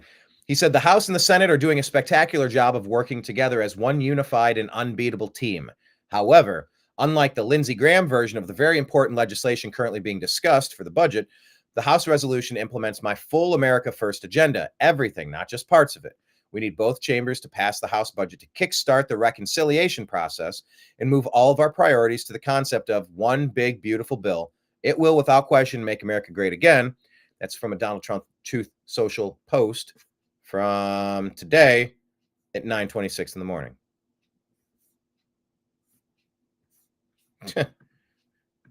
That's funny. They're in love. Lindsey Graham and Zelensky. Jeremy Scahill says, according to the Washington Post, the Trump administration has stopped all funding to the Palestinian Authority security forces as part of the global freeze on foreign assistance. Interesting note. Elon Musk has proposed a $5,000 Doge dividend check for all Americans funded by savings from his Department of Government Efficiency. Isn't that wild? And President Trump has... Would you be in favor of taking these spending cuts and giving it back to us? Hey, now I'm listening. But this has to be, you have to cut the budget. You can't be passing a budget that's going to increase anything. You gotta. I'm very disappointed by what I've been seeing in the budget lately. And Trump support. You can't be cutting without cutting the budget. You have to cut the budget. But yeah. Trump talking about in vitro fertilization, and the Democrat death cult have been pushing the lie that he was going to stop IVF, but President Trump is in favor of that so we can have more American babies in America. And if you're against having more American babies in America, that's a weird stance to take. Weird stance to take. All right. That is going to conclude my show here on the Agree to Disagree show. 5K in the USA. I'd like 5K in the USA. Whew, this was quite the show this morning, but I appreciate everybody joining. A lot to unpack. It's just there are no slow news days anymore. But I'm here for it. I live to talk about what's going on in the world and try to unpack it and deliver the interesting things to you. I hope you walk away with some entertainment, some wisdom, some knowledge, some thought-provoking ideas. And some laughs along the way, of course. All right. I'd ask that you subscribe to our Rumble. And, more babes in America. All right, more babes, too.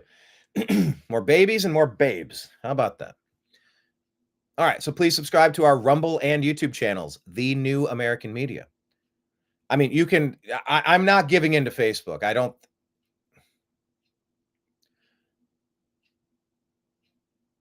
know. I got to research what to do being locked out of Facebook, and I just don't care. But you can follow us for our archive. We have stuff archived there. This is our second Facebook page after they deleted our first page with no cause, no explanation. But we are on Facebook and Instagram, The New American Media. So go ahead and like us over there. Truth Social, The New American Media. Patreon.com/The New American Media. You can sign up to become a monthly sponsor for The New American Media. Any dollar amount, like $5 a month, $15 a month, $100 a month, $1,000 a month, whatever you have to give. It's all appreciated. We're funded fully by you. No, we're not at a we're not at a level that we're functioning where we can. No, we're not self-sufficient. Hence my comment earlier about me working multiple jobs. But the bigger this gets, the less I have to do that other stuff. So if you like what we do, we appreciate all of your support there. We're also on Venmo at Brian Engelman. We're also on Cash App at $Brian Engelman. That's BrianEngelman, as it's spelled in the bottom left of the screen that you were looking at. We're also on PayPal at Fuzz Installment. FUZZINSTALLMENT. If you wanted to send over some donations, we appreciate that.